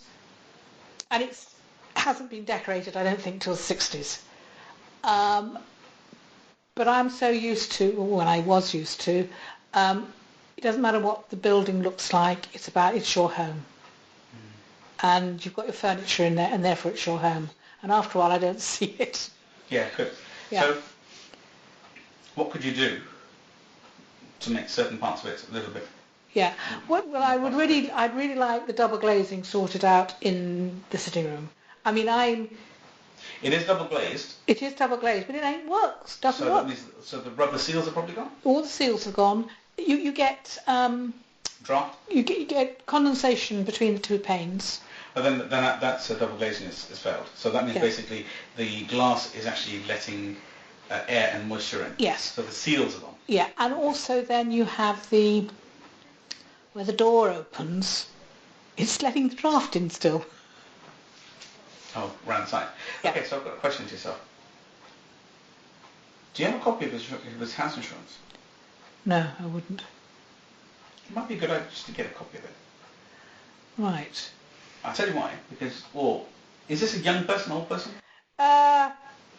He must be 45. Yeah. Landlord. So I'd suggest chatting with him. And maybe don't get a copy because that would be quite intrusive. Yeah, that's what I'm feeling, yeah. So go to him and say, did you know that we can get these windows by placing under your insurance? Yeah. Just ask him, do you have insurance for the building? Well, you must do, yes. Yeah. Buildings, he'll have what's called a buildings only, yeah. not contents. Yes, that's right. But then the windows should be covered under buildings insurance. Yeah, yeah. So you might get that. Definitely the damp can be done under building insurance. Yeah, right, and damp. The only thing that would not go under there is a modernisation of the electrical sockets. Yeah. That's not really an insurance issue. No. But they definitely will The windows would definitely get replaced. Right. And I mean, I have, when the guy comes round to check me up every 6 months, this is the letting agent comes to check me up every 6 months, I tell him about the damp every single time. He said, I do write it down, I promise. I said, well, nothing's ever done about it. And there's also damp in the bathroom, and I know why that is, because I have showers. Yeah. And I don't have the window open when I'm having a shower. But afterwards. As soon as I open it. Yeah. So now what we need is a fan. I know what it's needed. It needs a fan in there. And in this day and age, it's really cheap to cut the fan into the glass. Yeah. You know, the top fan, and just circle and then off it goes. Yeah. So we need we just need a fan. Yeah. That's it. Yeah. Simple as that. Get them to put a fan in there. Yeah. So smaller things like that. Because I've been a landlord myself. You know it. I know it, and I know, that's what showers do. And it is the damp. I mean, in the dining room. Well, actually, in fact, I think most rooms have damp in them somewhere. And somebody said, oh, that's condensed, that's damp because you don't ventilate it. And I went, these French doors are open 20 times a day to let the dogs in and out. I think I might ventilate them. I think I've ventilated it enough, And then in the summer, they're open 12 hours a day, Okay, so we've got possible ventilation issues, etc., etc. That's what they think. But the reality is that whatever it is, the damp is out. Yeah. And it's beneficial for them to get the damp sorted, right? Yeah. And damp can be covered under insurance. Yeah. So just prompt. Yes. Do you have access to the landlord directly? Oh yes, because I do. I mean, I asked him about one thing and I got hold of him. He gave me a telephone number and I thought, Got it. Mistake number one. But I don't abuse it. No, of course not. No. So my suggestion would be is to probably send him a little SMS. Yeah. And say, I would really love a little conversation if I could. Yeah, that's what I would. Just to share. Yeah, that's what I would like. Everything in a humble way. And so I'm just wondering, I don't really want to cause an issue for yourself, but do you have buildings insurance? Yeah. Yes, I do. Okay, so I mentioned this to the agent before. Yeah. The windows, the seals and stuff. Yeah. And also the damp course, etc. Yeah. Can be replaced and repaired under warranty, under the insurance of the property. And they say, I don't want to cause a problem, but it'd be really lovely if you could get that sorted. Yeah. Because I'm not going to decorate whilst... With the damp? No, there's no point. So I'd really love to get that damp seal sorted. Yeah. Now, 99% of the time, and I'm going to share with you, what year is this made? The house was 1930s. Okay, so it's usually what we call the two-foot foundations. Yeah. Yeah. You get it? Yeah. 1900, 1930s, that sort of time frame, late 1800s. Yeah. They used to do what we call a two-foot foundation. Yeah. It's not deep foundation. Yeah. Yeah, usually because they have to test the soil first. Yes. But Lincoln's not high clay. No. Here's a very clay environment, so there's very little two-foot foundation houses. Okay? Yeah. But the old school. We're on sand. Pre-war, yes, post-war, pre-war, two-foot foundations. They're like literally that's the depth for the foundation. So it's under a bay window in the dining room, and it's just. It seeps in there. It's not quite black, but I mean it's literally all. I mean, because I keep every so often I wipe them down. You wipe it down yourself. Yeah. But it comes back. Okay. So, what's the heating like in the house? It's gas central heating. Does work? It works fine. Boiler. Okay. So it's a modern boiler. So it's nothing to do with the fact that the heating's not on. Okay. No. So. I have the heating on from 7 in the morning until 10 at night, and it comes on when it gets to 18. 18 degrees. 18. Yeah. Okay, so here's the point. What I'm trying to get at is the reason why I'm bringing this conversation is because sometimes heat causes the problem, but it's not heat, it's nothing at all. Yeah. Ventilation, yes, of course. But at the end of the day, because they've got such shallow foundations, usually that's the reason why the damp cuts in. Yeah. Because they've never had damp course. No. The houses in those areas, in that era, never had damp course. Yeah. My suggestion would be to just get a re-damp course. It's really cost effective. Yeah. Under insurance. Right. The insurance will cover it. The property's got damp in it. Okay, right, fine. What's the damp? So they need to get 3 or 4 quotations in place and get it done. So one of the things I would do, if I was a tenant, I would get the things that I want done in quotation format. Yeah. Yeah. So always remember, ask for exactly what I want, and people don't get annoyed with you. For example, Yeah. I just need the shelving lifted, the worktop lifted 4 inches. Yeah. That's it. This is the cost, by the way. It'll cost nothing else, and we'll just increase this is the cost for increasing the height. Can I get this done? Yeah. Yeah. Okay, you're going to cover it, but can I get it done? One, the windows. What will the cost be to reseal the windows? So what you do is you call in somebody like a window doctor. Yeah.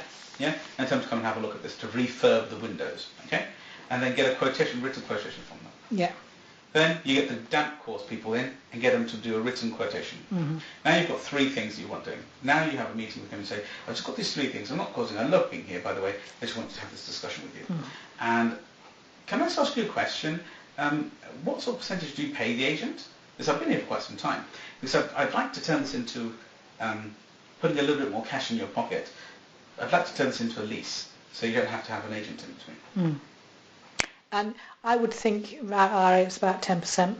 About right. Yeah. But So the point is, you'll say to them, so look, you can save 58 quid or 60 pound or whatever it is, because what we're going to do is I'm just going to give you an example. You can come out of this one. So I work within property quite regularly and just give you advice. If you turn this into a 5-year lease, it'll actually be beneficial for you because you'll have saved £58 a month, around £700 a year in your pocket. So 700 by 5. Does that make sense? So you can now build up the case and say 52, £5,200 is in your pocket over 5 years instead of in the agent's hand. And I'm happy to keep a tab on things. Yeah. For you. Right. And can I just ask a couple of things? You just want to get the windows refurbed. Here, by the way, it'll cost you about £3,000 or £2,000 or £150 or £250 per window, but they need to get sorted. But here's the point. Have you got insurance? They'll do this for nothing. And it'll increase the value of the property, blah, blah, blah, blah, blah. Yeah. That's the kind of flow I take. And I take it really nicely and gently and softly. Yeah, I've got a very good relationship with him. I mean, when he told me that and I went and panicked, he found out that I panicked. He rang me up in a panic. I didn't need to do this to you, didn't I? Yeah, he said, Trina, we're not going to sell it. We're not going to chuck you out. You're a very good tenant. I know I shouldn't be telling you this, but you're a good tenant. Yeah. So here's the same again. So you have a good working relationship with them. Say, is it possible just to get a couple of things done under insurance? Yeah. So I don't want you to make any payments. I just want you to pay the insurance. But the insurance has been paid. Yeah. And I'd love to get the windows refurbed, the damp course sorted, and, if possible, the worktop and the electrical work. This will really, really bring it up to a lovely standard of living. I can get rid of all these extra cables. I'm getting on a little. Yeah. I have to say this, just say it to move the conversation in its head. I'm getting on a little, and I don't want to be caught out by not lifting my foot high enough. Yeah. On one day, when I may go fight this, because dogs do catch it and do lift it up, and it might. And carpets. Mats walk. Yes, they do. Yeah. And so the run of the carpet, I don't want to get that involved. Yeah. That's the kind of things I. Yeah. That's right. Yeah. Has it helped a little bit? Brilliantly. Because it's just the beauty of communication with them. And once you've got it in your head, what I've noticed is that you get it done because you can see it. Yeah. And do we put extra money down, or do we? For what? For a lease, or no? No, you don't need to at all. No. There's, in fact, the bond that you've put in gets released. Oh, brilliant! Yes. So this is a lease, isn't it? Yeah. So there's no reason for any of that. Great. It's a lease. It's a proper lease. He can't. The aim of the game is that you're not going to leave him in the lurch, and he's not going to leave you in the lurch. That's the purpose of the lease. Yeah. And I'm hoping that the overall plan is in 5 years I will have enough money that I can buy somewhere, because I'd like to be in my own home again. 100%. Yeah. So what I would suggest you do to start the visualization process is look at what the property is, but before you start speccing it out. Yeah. This is the kind of house I'm looking for. This is the kind of property project or the value I look for, etc., etc. Yes. What is the value of the one that you're living in? It's, when I checked it out, when he said he was going to sell it, I got an estate agent to give me a quote, and it was 160. And I knew I couldn't afford it then, because I didn't have 160. Are you Yes. ever going to get a mortgage? I'm 66 this year. Still don't believe it. I know you don't. Love you for saying that. I'm only saying the truth. I really don't care. I'm not telling the truth. They do say you can get a mortgage up until you're 90. So my suggestion would be... Yeah, just a little but question. my problem... Income. Don't worry. Speak to... You've been given Joe's number before. Joe Singh. Not for mortgages. Finance. Okay. So I'll find his number. I'll give it to you now. Just to find out what the parameters would be to buy that actual house. Yeah. Yeah? I don't think we'd want it because it's got so much gone wrong with it. But that tells me... It tells me that it's a most amazing investment. Oh yeah, well yes, I can see that. But Colin says, would you usually spend 160 on it when you know the kitchen's not right, Yeah. this is not right, this is not right? So this is where my brain cuts in. My brain would say, I need to spend £50,000 on this house. Yes. Good. I'll give you 120 for it. Yeah. Yeah. Got it? Mm-hmm. So that's where I'd be going. 120, 130, whatever it is. And get BMV on the product, keep it. Yeah. And then slowly get the work done. Yeah. Or invest in such a way that you utilise the money, the capital to make it right. Yeah. But that's how I would look at it. Yeah. Which property was it? I like to give you exact numbers in a lot. It's number Lincoln Road, 700 something. Okay, Lincoln Road. 738? Might be 738, okay? 738 Lincoln Road here in Peterborough. Property, I could clearly see was run down. Property, I could see that it needed just a simple loft conversion. Structurally, the houses are absolutely perfect for the third story, or the second story as they call them here. It needed a tremendous amount of work doing to it, in the sense of electrics were sub-quality. The gas central heating were just gas pipes, gas fires that needed to be stripped. It had no boiler, so it didn't need one. It had it was actually time warp stuck in 1953, and they had gas fires. Yeah, I've got a gas fire in the dining room. Yeah, and they had well, it's cool to have gas fires. It's like a real cool thing. Yeah. But they're the old vintage gas fires, and also they had simple what do they call them? Sorry, I apologise. Immersion heater for hot water. Hot water. That Yes. was it. Yeah. So that's all they were using. So this whole thing sitting there beautifully.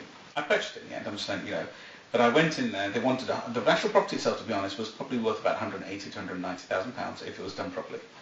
That's without the conversion of the ceiling, the roof, etc. I bought that property for 125,000 pounds, and we spent 20,000 on it. You don't need. If it's there to be relet, you're not going to sell it, No. right? You've got to bring it to letting standard, not to living standard. Not to, I would love this to be done. No. Or, I've got to sell this property, so I need to make it look really slick. No, you don't. It's a vanilla upgrade. Yeah. But everything that needs to be done, So, £4,000, thereabouts, on central heating, boilers and stuff of that nature. Done. Yeah. Get rid of all the scrap. Yeah. I mean, the boiler is 4 years old. Yeah, so that's fine. Yeah. So I'm just giving you an example. That's the kind of stuff we did. Windows were double glazed, by the way, ironically. Very poorly fitted. So I just called my local window doctor out, replaced every handle, replaced every rubber seal, anything that was physical that could be done. What the benefit was that the glass panes didn't have any moisture in them like you've got, Yeah. so you didn't have to replace the glass. So everything else was replaced. Everything else. Then the decorators sealed the outside frame. Job done. Just little things like this, just minor things. That is more closer to 18,000. Why? Because we did a conversion of the loft as well. Yeah. So the loft conversion was done. I mean, there's single bed, that kind of thing. The sort of thing. There's some lovely cupboards in the hallway. There's understairs I can't use because it's damp. The cupboard in the hallway, I left my suede coat in there, and oops, it got damp. But it's a lovely cupboards. It's for storage. Yeah. In the kitchen, there are some lovely cupboards, which I keep all my glasses. I have a hell of a lot of glass. I mean, this is drinking glass. Oh, right. And I have 2 shelves of it, and they're really, a cupboard that must be that deep. Oh, lovely. Really, and it's about that wide, so they're really. That's a really big place. And then they've got They've got 4 ceilings. yes, Yeah, well, that explains it. yeah, and then they've got 3 drawer spaces underneath where 3 drawers were. Drawers aren't there anymore. Okay. So what you could do is just a little question in your head. It needs a little bit of ingenuity. Okay, so this is what I will do. I would take the dimensions of your kitchen yeah, into Wix or B&Q. yes, B&Q specifically. They do a free design. yeah, and I've got a huge pantry. I love it. Which has got, it's a shelf, it must be, 1.5 feet deep. yeah, and then there's 2 shelves there, and then it's got a washing machine, and then it must have a gap of that wide as well. So it's clearly a walk-in pantry. Oh, it's a real walk-in pantry, and I've got 2 shelves going around 2 sides of it. I love it. Yeah, so it's got lots of lovely space, but it's just been so badly designed. Yeah, so what we need to do is basically you just get it designed. Here's the point. Here's what I'm trying to say. Is you get it designed from them and then say, have you got any clearance kitchens that might fit? Yeah, yeah. Now you've got the design from them, you can pop in it sporadically, every now and again, and get it picked up. Yeah. Or, if you're really, we're developers, right? We're investors, you can find a good chippy and just get them to build it. Get the design. Yeah, yeah. I know that's money, but that's not talking about you. I'm talking about your landlord. Yeah. Well, I've also actually thought if you wanted to put a new kitchen in there, I'd tell him to go to LPNG. I think I've got the letters correct. Pay £200 for a year's subscription, and get the Wix very, very cheaply. Kitchens. You'd save more than it costs the £200 and odd to join there, because they do kitchens very reasonable. So they're basically what are they? It's landlords. I can't remember what it stands for, but they are a nationwide agency that you can get windows cheap, get carpets cheap, you can get kitchens, you can get bathrooms. And they go around to all these companies and said, we've got... We'll take all your clearance. No, we've got 500... No, we've got, say, 5,000 landlords. Buying club. It's a buying club. Got it. Yeah, and it's, it's very good. I mean, I joined it for 1 year to get a boiler cheaper. And it was worth me paying that to get the boiler cheaper. Did you think, how much did you save on the boiler? I've saved about £200. That's a substantial change, isn't it? Yeah. And if you've got a few hundred properties, that's quite good as well. Absolutely. So here's the point. If you could personally give me that link, I'd be grateful. Yeah. B, for me, I'll just reference it to what I already buy. Yeah, I buy very large, very, very heavy discounts anyway, but I'll do that. Yeah. That'd be really lovely for me. But B, get more facilitating with your own actions, what you require. Get them done, get them out of the way, set up a timeline and say, tomorrow's already the 1st. Yes. So give yourself 2 weeks. Yeah. In 2 weeks, mid this month, mid-June that is, have somebody come in and quote the windows. Have somebody in quoting for the wiring. Have somebody in quoting for the increase in the shelf centre, or even get that done, and then also one for the kitchen, and then have somebody in for the damp proofing. Yeah. Okay. And out of those things, ask him what can you get past your insurers. Yeah. Yeah.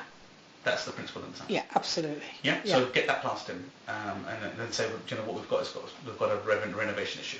Yeah. Okay? Yeah. So there's an indication for what Yeah. to do. Yeah, that's right. The windows, I think, are necessary. Oh, absolutely. The damp proofing, I think, is necessary. So do I. They're guaranteed to be done under insurance. Yeah, absolutely. Yeah. That we know. Yeah. One thing I'd like you to look at is going to the pound stores and buy yourself what we call condensation capture. Yeah, I know. Yeah. So they use silica gel and they pop them into a little ball. Yeah. And then get one of them and put them into every area that you know that there is an issue damp, with. yeah. Only the cupboards, because otherwise the dogs will eat it.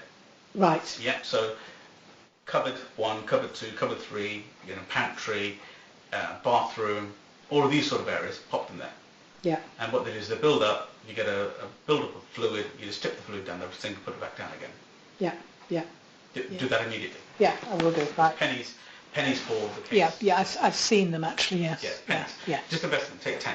Yeah. Pop them around the place. Yeah. Put one in the pantry, one under the staircase, one over there. Just because you should.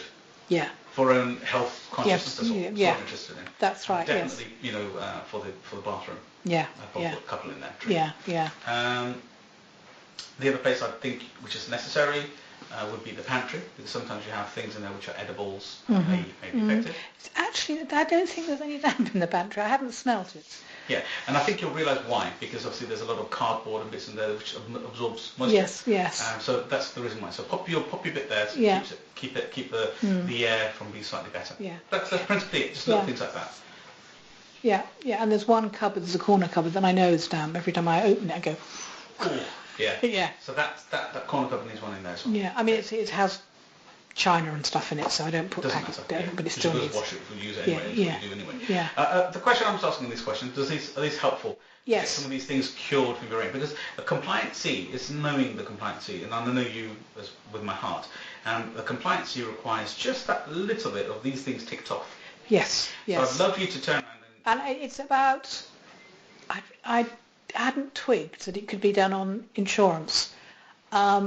Because I was thinking it's going to cost him money. It's going to cost him money, really.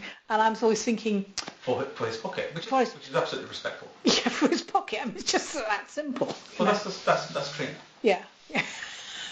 It is. There is Trina. So why think anything different? It assists you. You show DNA. You're a lovely person, and that's the reality. So that's not going to change anything. No. So just be yourself, embrace it, and absolutely, I understand that. So accept it and say, right, okay, so I'm going to help you. To me, this is how you help somebody. Not by not telling them, but by saying, guess what? That I think you can get on your insurance. You know, this damn, I can get this sorted in the insurance. It'll sort your stuff out, plus my health, the dog's health, etc. Yeah. So, but I need a timeline on this. Yes. Yeah. So I'm going to give you to the end of June. Yeah.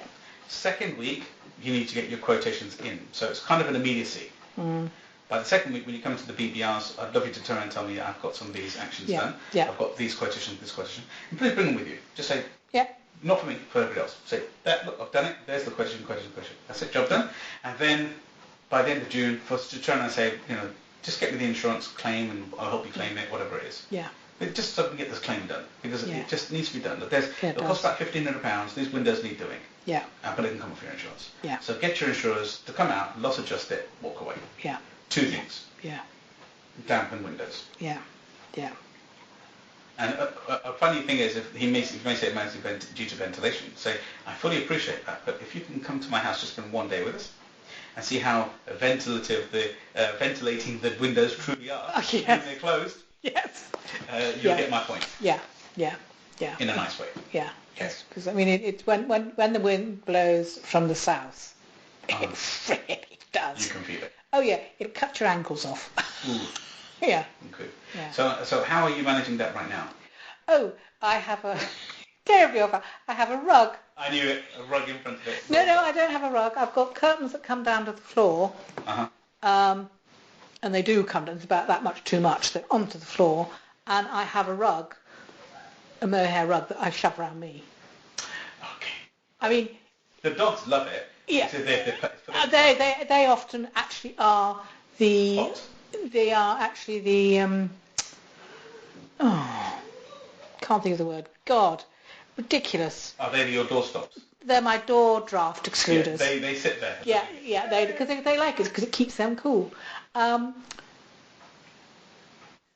although the heating's up to 18, sometimes the sitting room is the coldest room in the house because of the draft, but sometimes in the mornings it's the hottest room in the house because of the sun. Sunlight, sorry. Yeah, so, and I can really appreciate that with the dogs, because you can't actually heat the house up too much because it just make them... No, and although the dog, I hate to say it to the dogs, I come first and then the dogs. Yeah, I appreciate that as well. Yeah. But there's areas in the house that you can lock off for that sort of stuff. Yeah, I get that. Yeah. Okay, so we're getting there. Got a good process. I'd love you to make, if you don't mind, a little list Yes. for your own self. And the list is on your Mac. Yeah. On your Mac, if you go into Notes, Yes. okay, and in Notes you can create. It's a little tick. It looks like a tick. Yeah. You click that button and it becomes they become bullet points on Yeah. this. Yeah. And on there, I'd like you to just write down all the things that are currently challenging with the property. Yeah. Why? Get it out of your head, and I'll see you become a lot lighter in spirit. Yeah. So, because you're really at a great place right now, and I want you to turn around and Yeah. write down, yep, draft excluder, windows, some of the glass panes not well, handles, keys don't necessarily lock, condensation issues in the bathroom, then you could say damp issues in the front room, drawing room, etc. Under cupboard, all those things. Just write them all down. Get them out of your conscious and unconscious with a burden, and let that title be current challenges with property, or current property works. That's a nicer way of saying that. Challenges. Current property works. So then you can just keep writing it on there. And then what you'll do is, at a certain stage, I'd love you to turn around and identify the ones which you know can be pulled underneath an insurance, and the others are not. And the ones which aren't, I respect that. In over a period of time, we'll get them done. Yeah. I would really love you to get your kitchen sorted, because the kind of house-proud person you are, if you get your kitchen sorted, it's like... Absolutely. I mean, there is nowhere to put... when I'm working in the kitchen, at Christmas, I scream. No surfaces. No surfaces. No surfaces at all. Is it big enough to put a... It's a big kitchen. It's just appallingly designed. It's got 3 doors in it. Oh, right, okay. Because you've got the one to outside, you've got the pantry door, and you've got the door into the kitchen itself. In the kitchen. Yeah. Then you've got an archway where obviously the range used to be, which you've got the boiler in. Okay. You've got 2 cupboards. I can't use, they're so full of damp, I don't use them at all. These are cupboards which are built into the wall. Yes, that's actually old school style. Old school style. Yeah. And it's just a nightmare, yet it's a big kitchen. So what I'd love to say is probably even think about this by getting yourself a little table, if there's space for it. Not now. We've put a big cage in there, so. Got it. So that answers that question. Otherwise, if you had a table in there, you could pop what we call a slightly high table, not a dining room table. No. A high table, which then acts as a worktop. Yeah. So it's lifted slightly higher, acts as a worktop. Yeah. See, part of the moment in the kitchen we've got right now, we haven't changed it because I love, she does as well, and Dad does and I do, we love restoration. Yes. We like to restore things. And the kitchen's original. Lovely. It's made out of solid oak. I don't want to... Really rip it out? I don't No. want to do anything with it. Many people say, oh, you go for a modern kitchen. Yes, that's right, I would, and I could, but I won't. Yeah. It's not about I can't spend for it. No. It's not that at all. It's just not necessary. Yeah. Does part need it changing? No.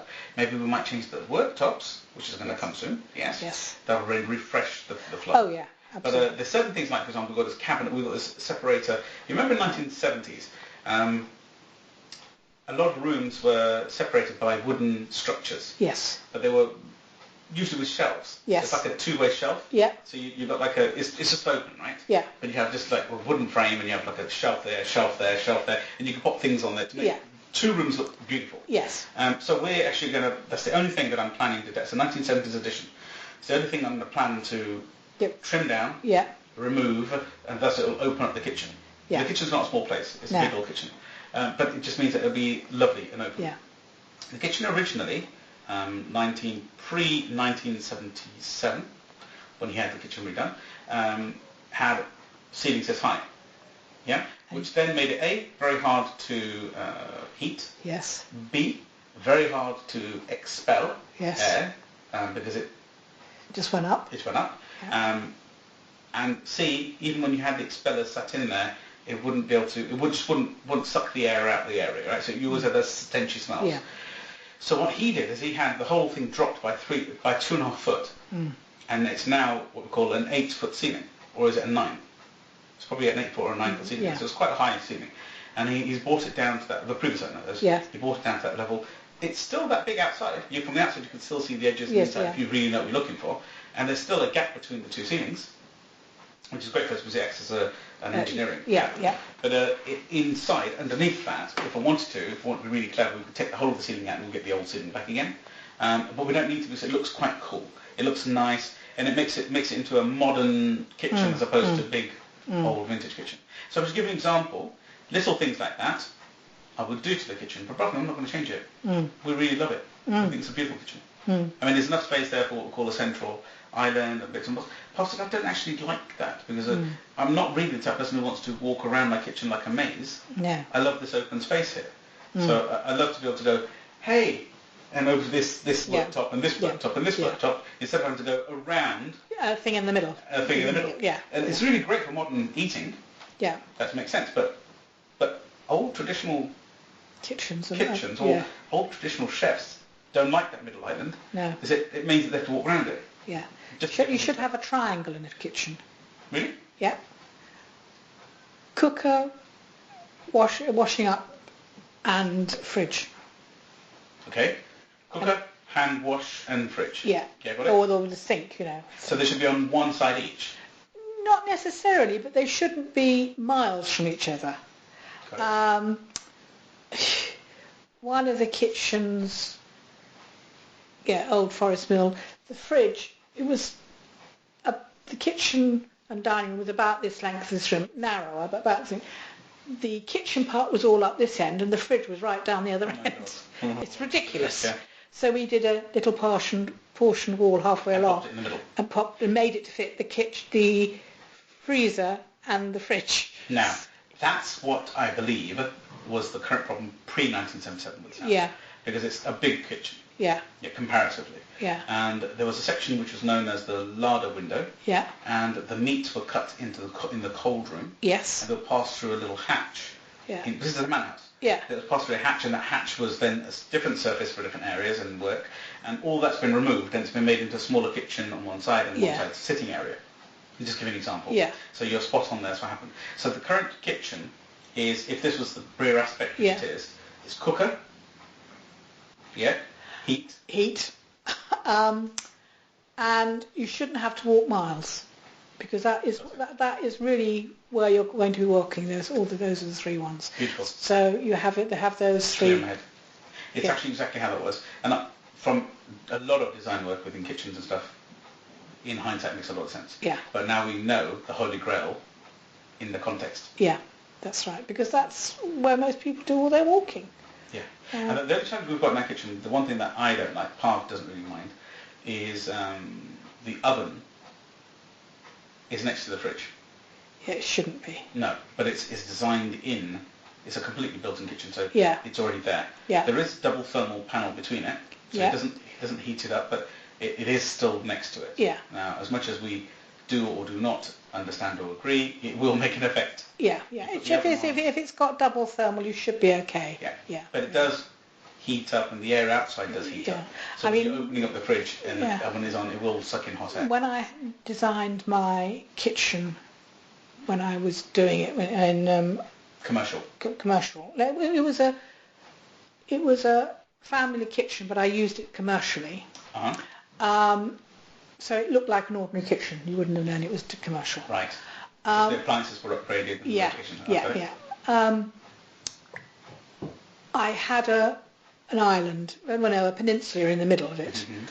And when they came to fit it, he said, "I'm terribly sorry, this has got to be higher. The surface has got to be higher than the rest of the kitchen because it's the gas pipe, and we can't move the gas pipe." And I went, okay. It's the best decision I ever made. Really? Because I was doing a lot of pastry work. And for yourself, is that perfect height? It was higher than you would normally have for a working kitchen. So you weren't rolling here, you were rolling kind of here. Yeah, so you weren't having to. It was brilliant, but it was just a fluke.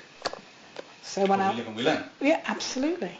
Yeah. See, I think that's lovely thoughts. And going forward, I think in your kitchen, I think there's certain learning elements that should be brought in. Yeah. You know, whenever you have these little moments, can I inspire you? Yes, of course you can. Grab your book and just write down how you would design a kitchen. Yeah. Do you know we have these little thoughts of, well, yeah, when I did this, when I did that. Okay, Suki said to me, whenever the word starts or the sentence starts in my brain or externally, if it starts with a when, I want to know what. Yeah.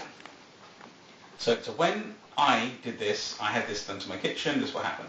Okay, so what does that mean? And that's what I'd like to hear and see. So why do I get you to do this? I'll explain. So they're fresh in your brain. At some stage you can turn around and share your thoughts with whoever it wants. But once you've written it once, it's like your brain becomes very active and very aware of it. And I'm not sharing anybody else's brain, I'm saying your brain. Yeah. It's once you've spoken through it once, you have an articulation that kicks in. That articulation says, oh, by the way, if you're designing your kitchen, make sure you've got that, and also if you are putting an island or a peninsula in the centre, makes it 2 inches higher, just so you can get some more work done. Yeah. And the other thing I treated myself to was a Gag new deep fat fryer, and next door to it had a ventilation, but it's instead of being above and sucking it up, it sucked it out, down and out.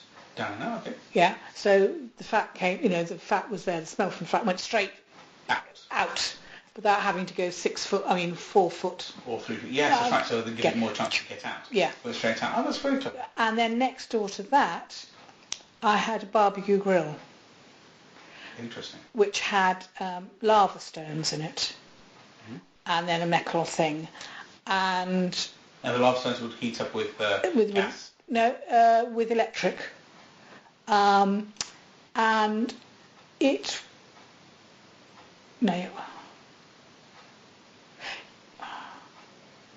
it was definitely electric, so it must have heated them up. Electricity. That was bought. Both those was bought as a luxury, right? The deep fat fryer I used all the time for work for when I was doing canapes, because a lot of canapes that I deep fried, froze them, took them to the venue, bung them in the oven, and they all came up as they should alive, be. Yeah, alive. And the grill, this charcoal grill thing, was brilliant. I mean, steaks tasted wonderful on it. The flavour. Oh, and it was, even an ordinary cheap old sausage tasted good on it. I like that.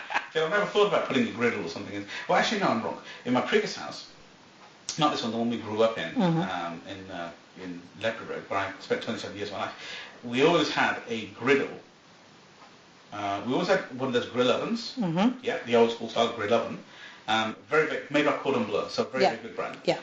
4 hobs and 2 extra hobs on the right-hand side, which had grills. They were hobs, but they had they were flat surface. Flat surface, yes. Flat plates. So, if you wanted to steak, charcoal, whatever it is, popped it on there, and it was gas burner. So it just absolutely stunningly worked, okay? So my mum never used it because she never really knew what it was. She wasn't really interested. She ovens there, grills there, cookers there. Yeah.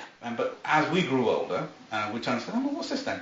Put it on and go, oh, that's like heats up. That's like an oven or a griddle or something like that. So then we started doing our sausages and bacon and stuff on there. The other thing it's very, very good for is for doing Scotch pancakes. Now, I don't even know what a Scotch pancake is. Right. A Scotch pancake is about the size of the mug. Okay. So very small. It's very small. It's a normal batter, but it's maybe just a fraction thicker. And you put it onto a hot, flat surface, and it all bubbles up. And when all the bubbles are up, you then flip it over and cook it the other side, and then you keep it warm. You either have it spread with butter whilst it's still hot, and strawberry jam for when the kids come home, they do it. And it's great because your kids do it, flipping it over and, or the other way to have it, which is what I always did because I had an Aga, was cook the bacon in the oven till it was very crisp. Scotch pancakes, very crispy bacon and maple syrup. Wonderful breakfast. I've never tried that. Salty sweet. Salty and sweet. Neutral. Yeah. Interesting. Yeah.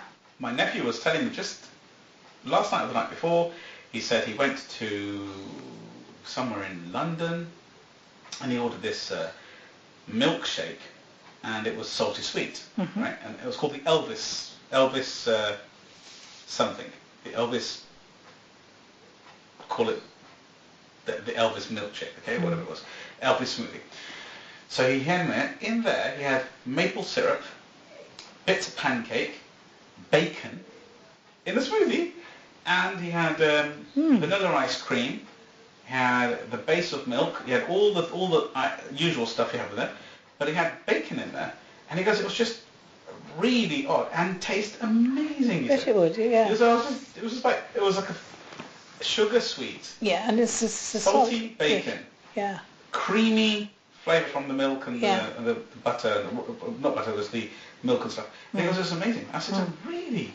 And I thought, back, I said, do you know what, that's actually, oh, and it had peanut butter in it. That's right, peanut butter. Peanut butter. So that to basically add, harks back to the salty. and it also would bring everything together. Bring it together, right? Okay. Yeah. And he had peanut butter and a bit of jello in it, or jelly as they call it, or Yeah. jam. They call it Jam. right? We call it Yeah. jam, right? Yeah. That's where it came from. The other day we were in, on Sunday we were in Leicester, and we were in Handmade Burger Co. Mm-hmm. My other nephew was there with me because my mum, sisters, and they're all abroad at the moment. They're in Greece and they're coming back tomorrow. Oh, right. They've been away for a week, and they all sat down together. And one of my nephews, they're two twins, and one of my nephews, they fit beautifully within my children. My oldest daughter, them, and then my second oldest daughter. They're all Same literally age. a year or so apart. Yeah, 2 years between each other. So, sorry, one of the twins turned around. He ordered a chicken burger, but it was called the peanut butter chicken burger, and it had peanut butter in it. Yes. It would have had jam in it, Yes. chicken fillet, Yes. Cajun style coating, Yes. salad, bits, pods, It's like chicken satay. chicken satay. Ah, my goodness! Chicken satay. Yes, it is. You're spot on. Yeah. But he didn't have. He said, "Can you hold on the salad?" He's a bit of Yeah. a boy. Can you hold on the jam? I love the peanut butter. I love the chicken. And then he added some ketchup when he came in. Yeah. Just to make it the way he And some wanted it. heat. It was all hot. Oh, and no, he doesn't like heat. Doesn't have like heat. Me, I would. Yeah. I mean, when my parents were in Singapore, they heard about a place called the Satay Club, Okay. and had a fantastic reputation. And they said, "Oh, well, we can't really afford it. But oh, come on, let's go once." So they found out where it was, and they turned up, and they went, not what we thought it was going to be. It was near the docks, and it was 6-foot tables, and at each table you had the guy that did it owned that table, and he had his own thing of frying and char grill to fry the satay sticks on, and he had the peanut dip. He had the hot peanut dip and just a sweet dip, and there was nothing else there. It was just satay. You just sat and ate the satay, and you ate until you were finished. And how you paid, how many sticks have you had? And I don't know, about 10 cents a stick. So it was the most wonderful satay I have ever eaten, So it's just satay and nothing else. and the mixes, Yeah, and the dips. the dips. That was it. And you And there were until you're full. yeah, and there were 6, 7 tables. 20 tables, Oh, right. And each doing exactly the same. each doing exactly the same, and you had your own. The one you liked was the third one on the left, because his sauces were the better than anybody else's. Yeah, so, right, got it. So they all had And their it was own all street identification. food, Yeah, but they had their own ID, yeah, own repertoire, own flavours, and own Yeah. styles. Yeah. Got it. yeah. So it That differentiates them. was fast food, and that was in the 60s.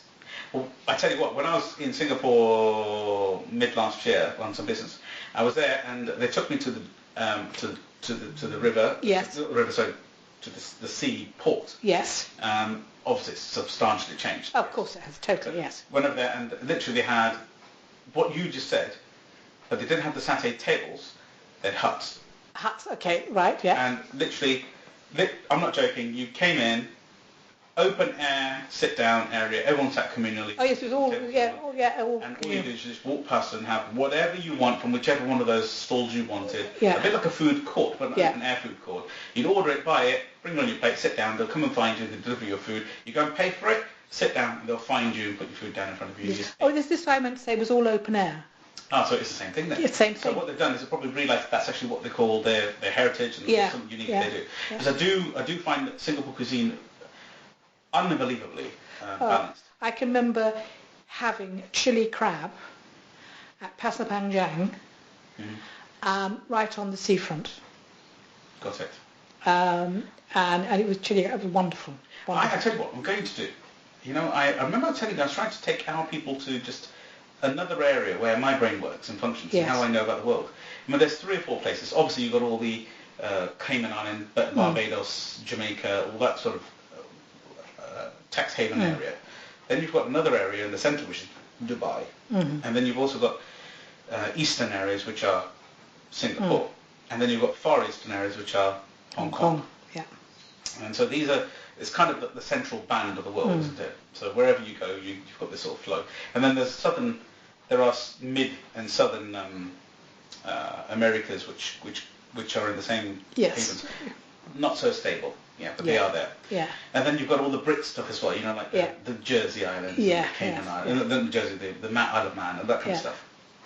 So we've got all this flow, and I'm trying to work out. I'm going to actually do this, I think. But I think it's going to have to do with a handful of people. It has to be invitation only, because there's certain things in life that just can't be discussed. Yeah, and I'm thinking about just doing maybe a world tour, only 3 or 4 places, but showing people the benefits of each against the other, and why they would use one over another. Yeah. So a little bit of study before they go, and then when they're there, just to show them. Yeah. Here's how you use. This is the port you'd use for trade. Yeah. This is the port you'd use to hold your house stock. Yeah. And this is where you would go to secure your business. Because I can tell you this now. Dubai, a great through port. Yes. Okay. Barbados, secure holding. Yeah. Okay. Singapore, very much secure holding. More secure than all of the others. Really? Gosh. Absolutely. Right. But secure. But that's where your financial business is seen. If you can get your businesses settled. Because it's a very stable, because it had, Lee Wan Yew was there for 40 odd, 50 years. He made that into... He was a benign dictator. Yes. Yeah. He has made Singapore into what it is today, and nobody else could have. No. What it is now, let me give you an example. If I open up a company, which I've got a company over there, if you open up a company, the hoops that you have to jump through is unbelievable. Yeah. Anything illegal, you're in. That's it. Yeah. Conversation. So if I'm working in my financial industries, or financial circles, do you know what I do? I show them my structure in my purchase structure in Singapore. The benefit of that is that they immediately know that you're a squeaky clean guy. Yes. Yeah. So say, okay, we'll do with you. So then we'll talk the conversation and it'll be done. I mean, I can remember there's a company called CK Tangs in Singapore, which does the most beautiful linen work.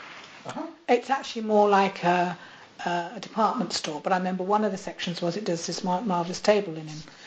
And this must have been I was in there in the 60s, this must have been in the 80s, and Colin was sending somebody out, one of his colleagues out to Singapore, and I said to him, can you please go to CK Tangs? Buy me my linen. And I just did a little, picture of it, and I said, it's grey, and this is linen, and the embroidery is grey on it. Sounds really awful, but it's really lovely. Spot on.